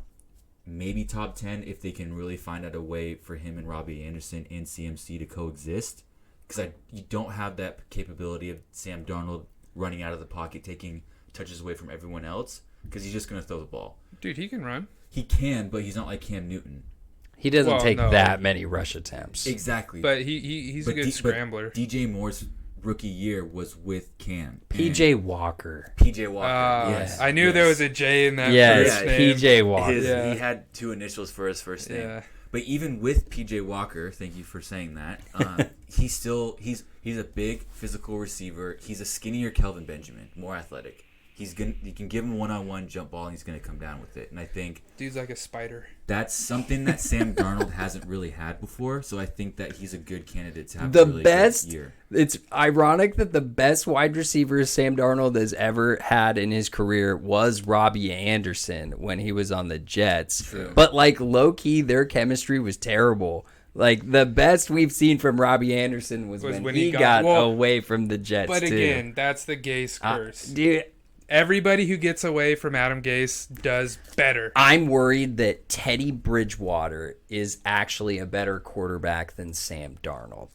That's what I'm really worried about for the Panthers. highly debate that. We'll see. I think we'll Teddy- have to see. Teddy Bridgewater isn't going to lose you any games, but he's not really going to be the driving force behind the winning of Nah, games. he'll lose you some games. He might. But in my mind, he's got a higher floor than Sam. Well, he's got a similar floor to Sam. He's more... I don't really know how to describe it. He's a safer quarterback, but Sam has got far higher upside. We'll see. He was a very highly drafted quarterback. I'm worried that he just sucks. He has no expectations in Carolina, so that's the best place to do well. I think he's got a good amount of expectations. There was even talk of him going to the Seahawks. Even Andrew Luck, like, the Colts were awful when he was the quarterback, but you could still tell that like Andrew Luck was filthy. You've not seen that from Darnold. I think, yeah, Jake B put it right. He's more consistent, but Sam's gonna win you more games. He might lose you a couple, but he's gonna win you more games. I'm so excited. I worry that the Panthers' offensive line is gonna be just as awful as he had with the Jets, and that he'll be seeing ghosts like he was against the Patriots that day. Jake, the second best receiver Sam Darnold ever had was Quincy Enunwa. Yeah, for that real. Dude put on before he like broke his neck real. or something. Yeah. I was trying to remember his name. That guy he went off. People forget about him. In Nunwa, before he had that like season-ending injury, but he was getting Before that, so he was much. putting on. He was. Yeah, I think he was. Teddy Bridgewater and Tyrod Taylor are like the same quarterback.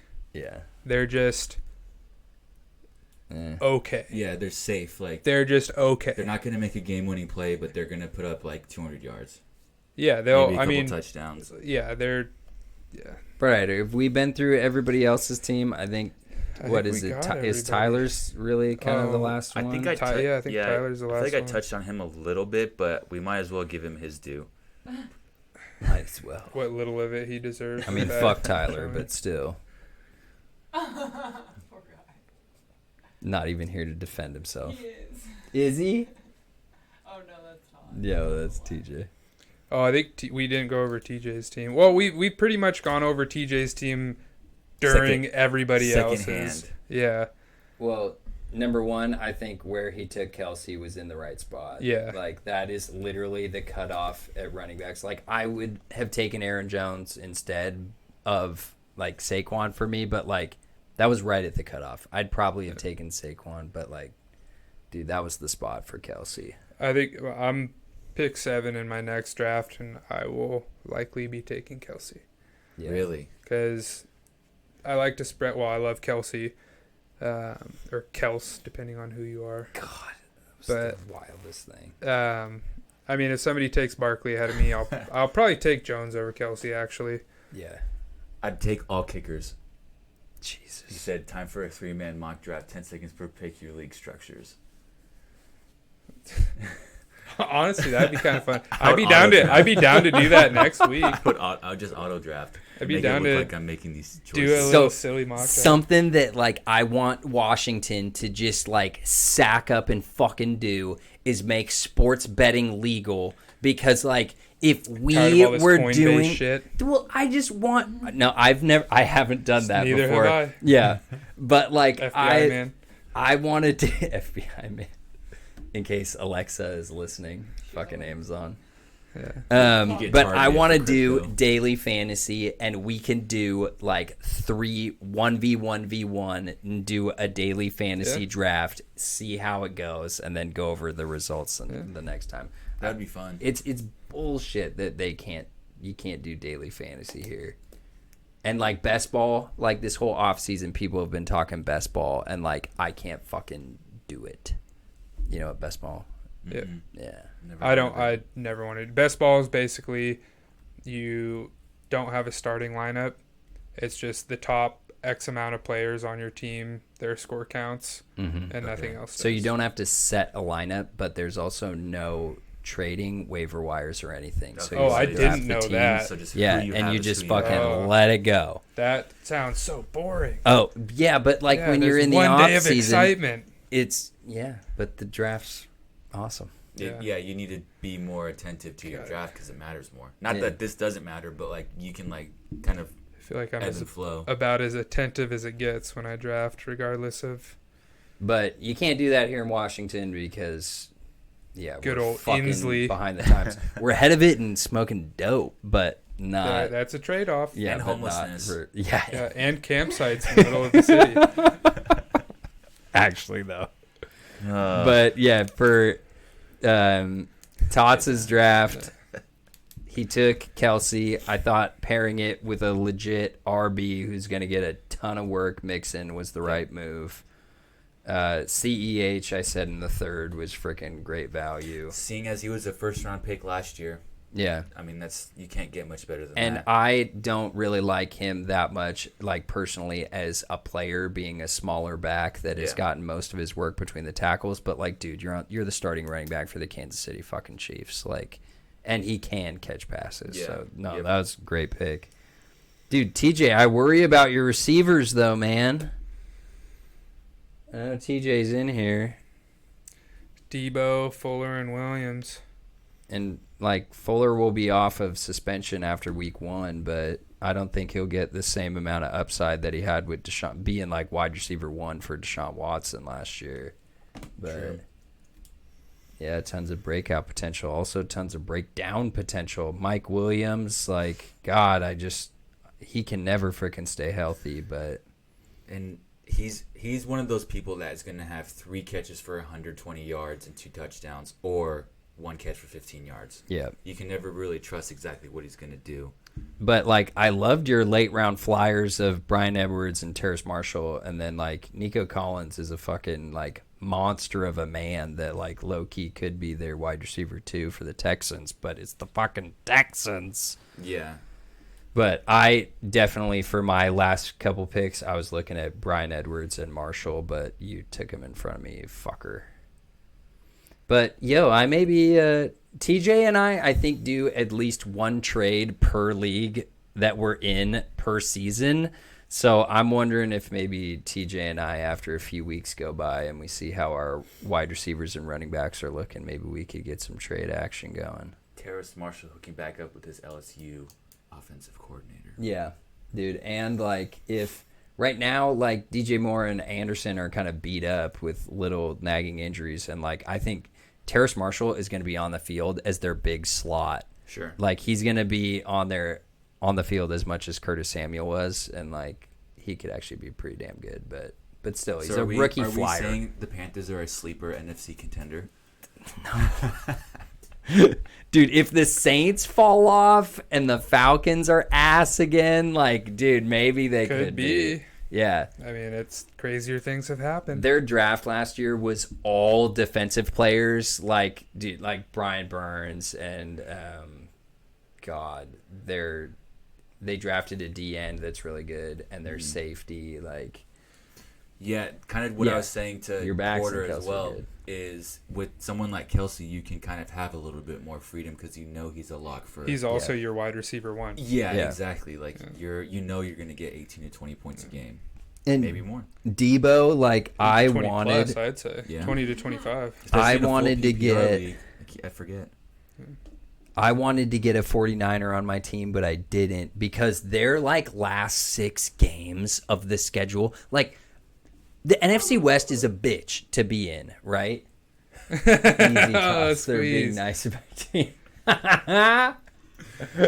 Squeeze doesn't have much room to talk. I wanted a 49er on my team because their last stretch of games is ridiculous. It's some of the softest fucking it's like defenses. ours last year. Yeah, pretty much. Yeah. They spread the ball around so much, though. Yeah. You never really Well- know who's going to have a good, like, a breakout game. Dude, you know? I think Facts. Ayuk is going to be a pretty stable. I think him and Kittle, I think, are going to be their two Well, stable yeah. guys. But outside of that, Yeah, I was going to say, outside of George Kittle, you don't really, like, Debo Samuel, again, could have, like, one of those games with 3 catches and 100 yards. But I could see Debo having the same amount of production as Ayuk, only because I think the 49ers could be one of the lowest passing volume teams in the league. And part of that is because Don't their you run say game, I'm serious, like part of it is their run game is so damn good, and that's just the way the scheme works. And then you throw in a rookie quarterback on top of that who can run himself. I think they could be one of the lowest passing volumes in the league. so I think their run game was excellent last year, but I think that will open up Yeah. opportunities for passes. And we've seen, dude, Lance has got an arm. He showed it in the He preseason. does, but he needs to take some steam off of it. Like nobody does, he running does. across her can catch a pass It's he because can't they put don't touch have on Kittle it. to jump 7 feet in the air and snatch it down. 7 feet, huh? Yeah. But like That's what to Kittle's vertical Debo's is. credit, he's the one that actually gets utilized the most in the run game at wide receiver. He's the one who actually gets the most handoffs, and so like yeah, that You can take also help. that.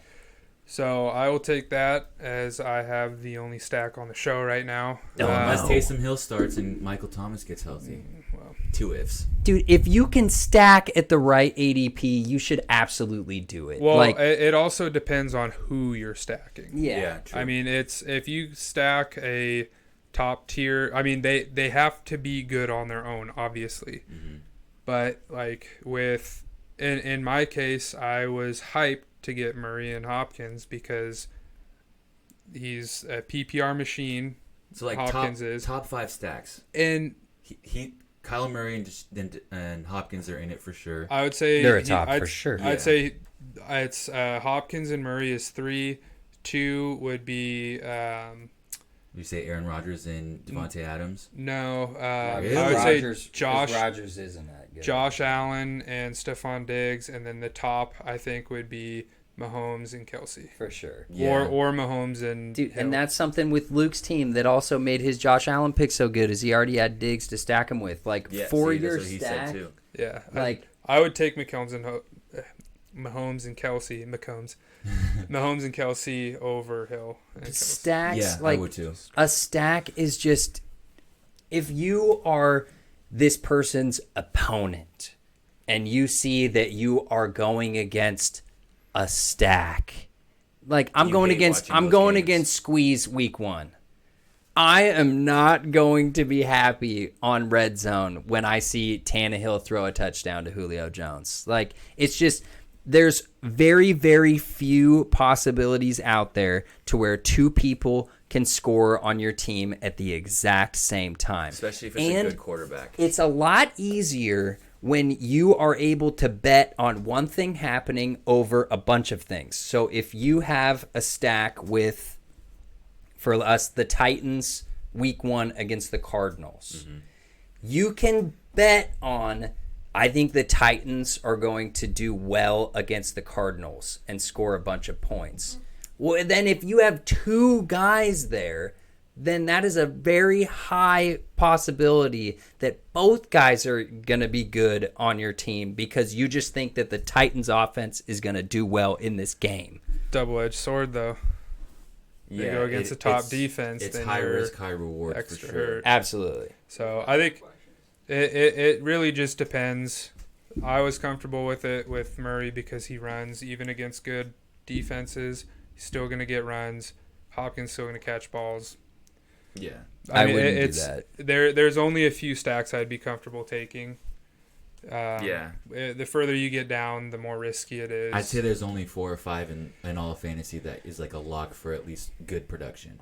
Yeah, I mean, and also if you're They're streaming, all going to score the same amount of points that they would have if you didn't stack them with the quarterback. Exactly. well, So and that's it's like I mean, a lot of stacks happen through a stream of a Yeah, quarterback that's a good too. point. Is the or a bye tight weeks? end. You have to make sure that your team's deep enough to at least be competitive on the bye weeks. Yeah, I I'm not- personally I'm not don't give a looking shit forward. about bye weeks. If my team is stacked as fuck and I win a bunch of games and then like You- my you, one like, bye week I factor lose, it in. there's so many times where your team isn't on bye that like your team can shit the bed. Well- I've put in total backups in my starting lineup and they've done great for Sure, me. And sure. I don't give a shit about bye weeks. I do think they should be paid attention to a little bit because Yeah. especially if you're stacking, say your top tier quarterback and your wide receiver 1 are stacked, and then you got Yeah, both your two. running backs and your tight end all in the same week Then on you another. take an L. Then you Yeah. take 2 L's.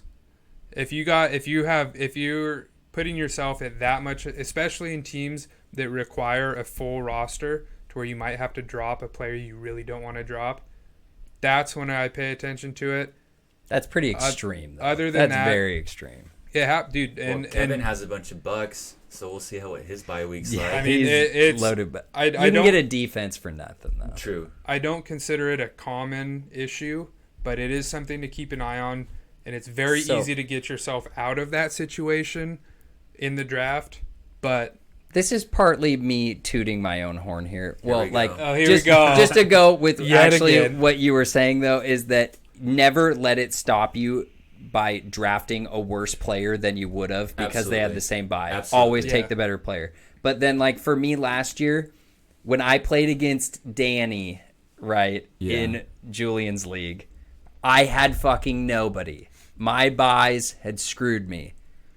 Yeah, at that point I was 11-1. Yeah, you'll just take that loss and keep it I'll pushing. take that loss, and then in the playoffs, don't matter, and I'm fucking balling. I don't Yeah. But how you ended Careful, up with that team in Porter. the first place is beyond tooting me. that horn.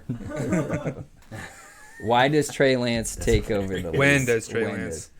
Dude. Honestly, I think he'll be in by I think at earliest week 2. Really? He will 'Cause- not start the season the way he's been looking. Well, Fuck no. I forget who they play. I know they play a top tier defense week 1. I don't remember who it is. No, they played Detroit week 1. San Fran? Yes, you're thinking Really? Justin Fields. They play the Rams week 1. Okay. Well, who But, do they dude. play? What's They the they go the Lions, and then they go the Eagles, and then the Packers, and then they play us. and Trey then they Lance play- might start the season. He's not going to. I'm telling you. Like They still Dude, got Jimmy G. They're bro. still paying Jimmy G. watching the preseason, Well, he has didn't had play in some college. bro. He has had some big highlights. He has taken so many sacks. He is not throwing with touch. He'll have a big highlight, and then literally Kyle Shanahan is fucking screaming. Kyle Shanahan did this press conference after their last preseason game. He was fucking pissed, bro. Like He's a he's fiery not gonna dude. be He He starting. doesn't like wasteful play.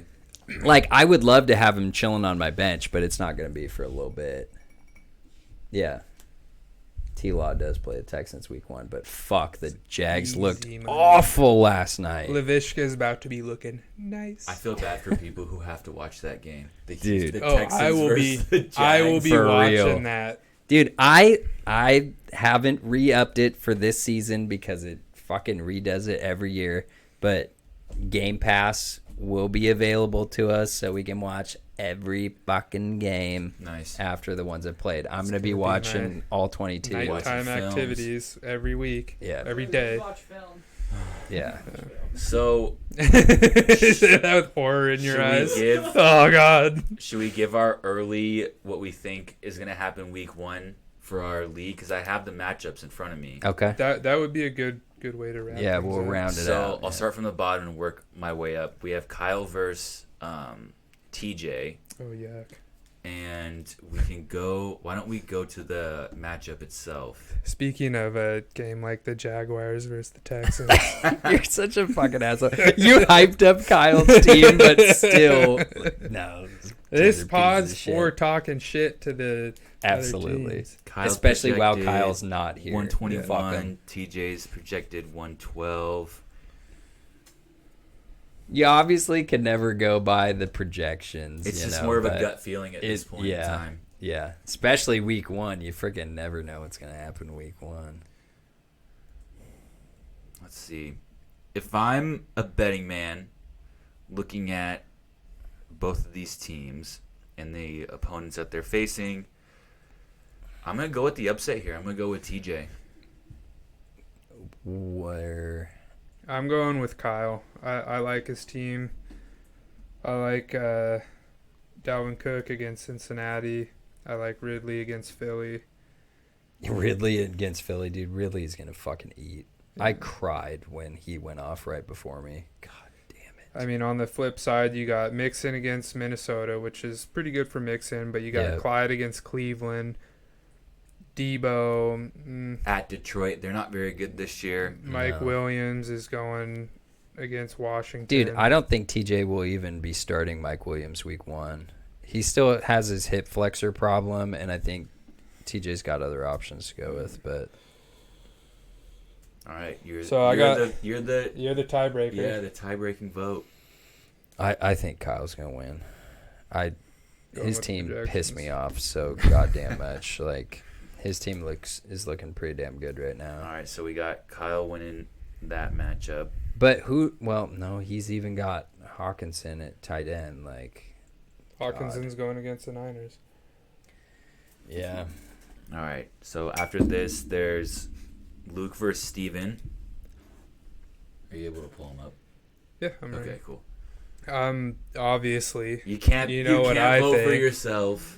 Well, then that means I can only vote for Luke, which isn't You going to just happen. can't vote. Why does it keep taking? Do we even like, need to vote on this one? I mean, I feel like it's pretty obvious. I'm struggling to maneuver this. I right guess, now. but so Luke does have Josh Allen and Stephon Diggs. You're really Going lucky against that they're going against Pittsburgh. the Steelers You week got 1. Josh Allen going against Pittsburgh. James Robinson's going against Houston, which sucks. Melvin Gordon. Tyreek Hill, Cleveland. Melvin Gordon got slept on this year. Diggs, I wouldn't have Pittsburgh. touched him. Andrews is going against Las Vegas. And then Jefferson, Cincinnati, dude. I feel pretty good. Yeah, the Cardinals going against the Titans. The Titans will It's be gonna be a- improved on defense, but going from dog shit to below average, like, It's going to be a high-scoring game. I think so too. You'd hope See, so. that's where the stack, like, literally Money. for stacking, like, to go back to that, like, if you can get a stack in a game that you think will be a shootout where there's going to be a lot of points, like, then bam, you get 2 players in a potential shootout. Yeah. That's why, like, dude, I want a fucking Cowboys stack so damn bad. I feel like But, you get Amari Cooper for cheap. I feel like he's undervalued this year. yeah, he ended up going in the late 3rd, which I think he should be going there. I thought Yeah, Tyler I made the right pick Put with him Amari right Cooper up there with CD. I think CD's going a little high. Yeah, I Right. do too. I think he got overdrafted. So what are we saying?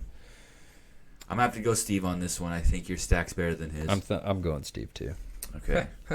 Luke, you watching? Probably not. So then No, the I'm next kidding. one is Porter versus Julian. This one's gonna be tough. Projections are the win probability is 51%. No, that's because I don't have a kicker in my starting lineup yet. I was projected over 120 All before. I'm hearing is excuses. Dude, I think I'm gonna fucking blow Squeeze out. That's just me. Oh, so Squeeze's top guy, Zeke's going against Tampa Bay. That's Yeah. a tough first matchup. David Montgomery is going against the Rams. Yeah. Also tough. Tyler Lockett, Indianapolis. Also tough. I mean that is a very, very tough, especially when you got Christian McCaffrey going against the Jets. The Jets, bro. I mean, and then We Lamar just talked going about- against Vegas. Yeah, and I then mean- we just talked about the Cardinals Titans game, how that can be a Yeah. shootout, like which helps him, but it also could help me with AJ Brown. I mean, I'm Darren Waller's just a beast. I'm Yeah. feeling Porter in this Yeah. pretty easily. You know, Gracias. you always look at the matchups and you always think that the game is going to go a certain way. and then you play, and then things just go completely different. And then you It realize is it's the football. NFL where Exactly. fucking So, you never know what's gonna I happen. think that I'm gonna go against the odds here, and I'm gonna go with Julian. You're never allowed on this show again. no That's just it. get You're the gone. fuck out. No Goodbye. offense to you. Actually, no. Never you picked me, you again. can stay. to no offense to you, but the kid just always he finds a way to win. Except for in the championship last year, where I beat him in his own league. That's true. This I is knocked a- the commissioner grudge out, match. It's bro. a grudge It's a grudge match. This is match. for Julian's pride here. So I should have just taken Devontae Adams with my number 1 overall pick just to make Squeeze piss his pants week 1, seeing Devontae Adams again. Get a 40-point game real quick. it's kind of a push, but because you're gonna vote for yourself, we'll just say that Porter's gonna just for the picks. We'll say that Porter's gonna win this. Next we have Chad and Tyler. This is an Honestly, interesting one. This is close. I got Chad here. Who's Tyler's quarterback? Patrick Mahomes, Who's Yeah, Chad's he's got quarterback? Mahomie. Aaron Rodgers. Yeah. Yeah, I took out Mahomes and goes Tyler. You're literally going just by the the quarterback. quarterback. Just quarterback. Well, so Aaron Rodgers and Pat Mahomes, New England and Cleveland, respectively. Eckler against Washington is tough. Derrick Henry against Arizona is not. No, I'd love that. matchup. Carson versus Indianapolis is tough. That could be a tough one. Antonio Gibson versus the Chargers, not so much. Every Mhm. time I play Antonio Gibson, he gets me for 30. I think they're When especially you on had him last Thanksgiving. year, Yeah. that was wild. I got you on Thanksgiving with Dude, he Gibson haunted me in too 2 against the leagues. Cowboys. I will never bet against this man. And then Adam Thielen versus Cincinnati, you feel good about. Yeah, And then Cooper versus Tampa Bay. I That's mean, pretty basically, rough. it's just going back and forth. for real. Their game is gonna I be mean, so fucking it's, close. It's going to be so close. I just think the Derrick Henry versus the Eckler is going to pan out for. Oh, he's Chad going Tyler. Gallup and Cooper in his lineup versus Tampa. Yeah, we are also making these Well, predictions very early. in And the that's season. before we're setting our final lineup. And Yeah. DJ Moore right now I know is a little bit banged up. I think he's gonna play week 1, but I'm not 100%. But So what are we saying? I think I'm gonna go with Chad. Yeah, I got Chad. I would pick Tyler, but the consensus is Chad. Interesting. All right, we got Kevin Mikey. 100 on black. Bunch of food. Is that Yeah. Squeeze? I He's picked just you, Julian. mad. So Kev versus Mikey. Well, Mikey has an incomplete lineup. Of so- course, he doesn't want to, give anything away. Just looking at his team, though, Yeah, we just have to go team for team at this point. honestly, I mean, I think Mikey's got it. He's got an empty Really? slot, and I don't know, man. I think dude, I may go Kevin just because of Brady and Godwin going against that Dallas defense. Like, I think that could be a complete fucking shootout. I wouldn't be playing the Bucks D against Dallas. Especially on Thursday night. No. But it's the first game of the season. They might be hyped up to play. Could be. I think, like, Mikey's team is very balanced and it's very safe. Yeah, exactly. It's not a team that I think is going to score 150 points on the reg. And I think Kev's team this week in particular could blow up with that. Because he's the fucking Kevin Tarabocha Buccaneers, like, against Dallas's defense. I'm loving that. But Yeah, that is a good stack. And I just don't trust Trevor Lawrence. just give me the dub now. I got Mikey in this one. That's my final vote. Okay. So are we both going Kevin? I'm going Kevin. I am too. Yeah. So we're going to go Kevin on this. Yeah. And then that leaves Joey and AD. the rivalry of the century. Yes! Joey and Adrian's, how fitting for you guys week 1. Yeah, and if Adrian loses, he's gonna have to come on the pod after we talk I'm about gonna it. be in the chat on his head. But I'm not foreseeing a win just on word alone. Well, and a championship last year means a little bit more. It's than- a grudge match. I mean, Joey definitely does have the better matchups. Week 1 for sure, I think. Well, And I don't even know if this is gonna be my final starting lineup, but I mean, that actually is pretty similar.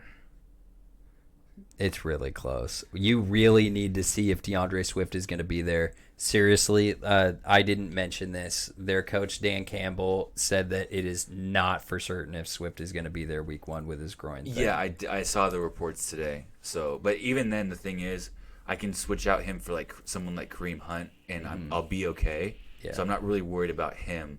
It's just more. I If mean, your receivers Mike can Evans and pop Tyler off. Boyd are two people that's like they could either have really good games or they could kind of just get lost in the shuffle. Dude, that fucking Jamar Chase shit is blowing my mind. Right? Because, if one of those guys went out, or even if he doesn't, Boyd is going to catch so many fucking balls. It makes it a lot. It makes my mind a lot more at ease knowing that there might be one less person in that offense that can catch passes. You know. Yeah. So, Dude, I've said my piece. I'll let you guys deliberate. Steve, what do you think? Dude, this one's probably the closest one I've seen. Dude, I think I'm going to go with Joey. Herbert going don't against do it just Washington. because I'm here. Dude, Herbert going against Washington is super rough. Jacobs going against Baltimore is rough. Allen Robinson against the Rams. Like, this is going to be, like, I love Kyle Pitts and Devontae Smith, but they're both rookies playing in their first ever games. I think Joey's got the better matchups here. I think as much as I love the Seahawks, I know we get diced by a nice running back. Yeah. And I think Aaron Jones will still pull out against New Orleans. I think I got to go Joey here. Ooh. Yeah, come Fuck over. Hey, yeah, Mikey. come over, What? Mikey. Come over to my house and watch Red Zone. It is an open invitation. Come over to my house and watch Red Zone. Dude, Mikey, if you don't got shit going on, we'll get together every Sunday. Right. I saw that satisfaction in that underlining of your name. You were just like, oh. You went We'll back see. and forth with it. I'm not saying anything, but I do for being the 12th pick. I don't hate the team that I drafted. No, you shouldn't. 12th pick's a nice pick. It can be because it takes your mind at ease a little bit. You can just kind of pick who's there. You can't get faulted for it because they were just the people who were there. But you can get faulted for drafting Gerald Everett in the 7th round. Yeah, those are a little rough. Yeah, or Michael Thomas in the 5th. But Fair enough. Joey, thank you so much for coming on the podcast. It was good. Like, we're really getting our podcast for our league, like, really up and running now, especially after Absolutely. drafting. And just, like, thank you all for coming in the chat. The chat was fucking live today. Like, Thank you, Jake B, if you're still here. yes, Yeah. deuces.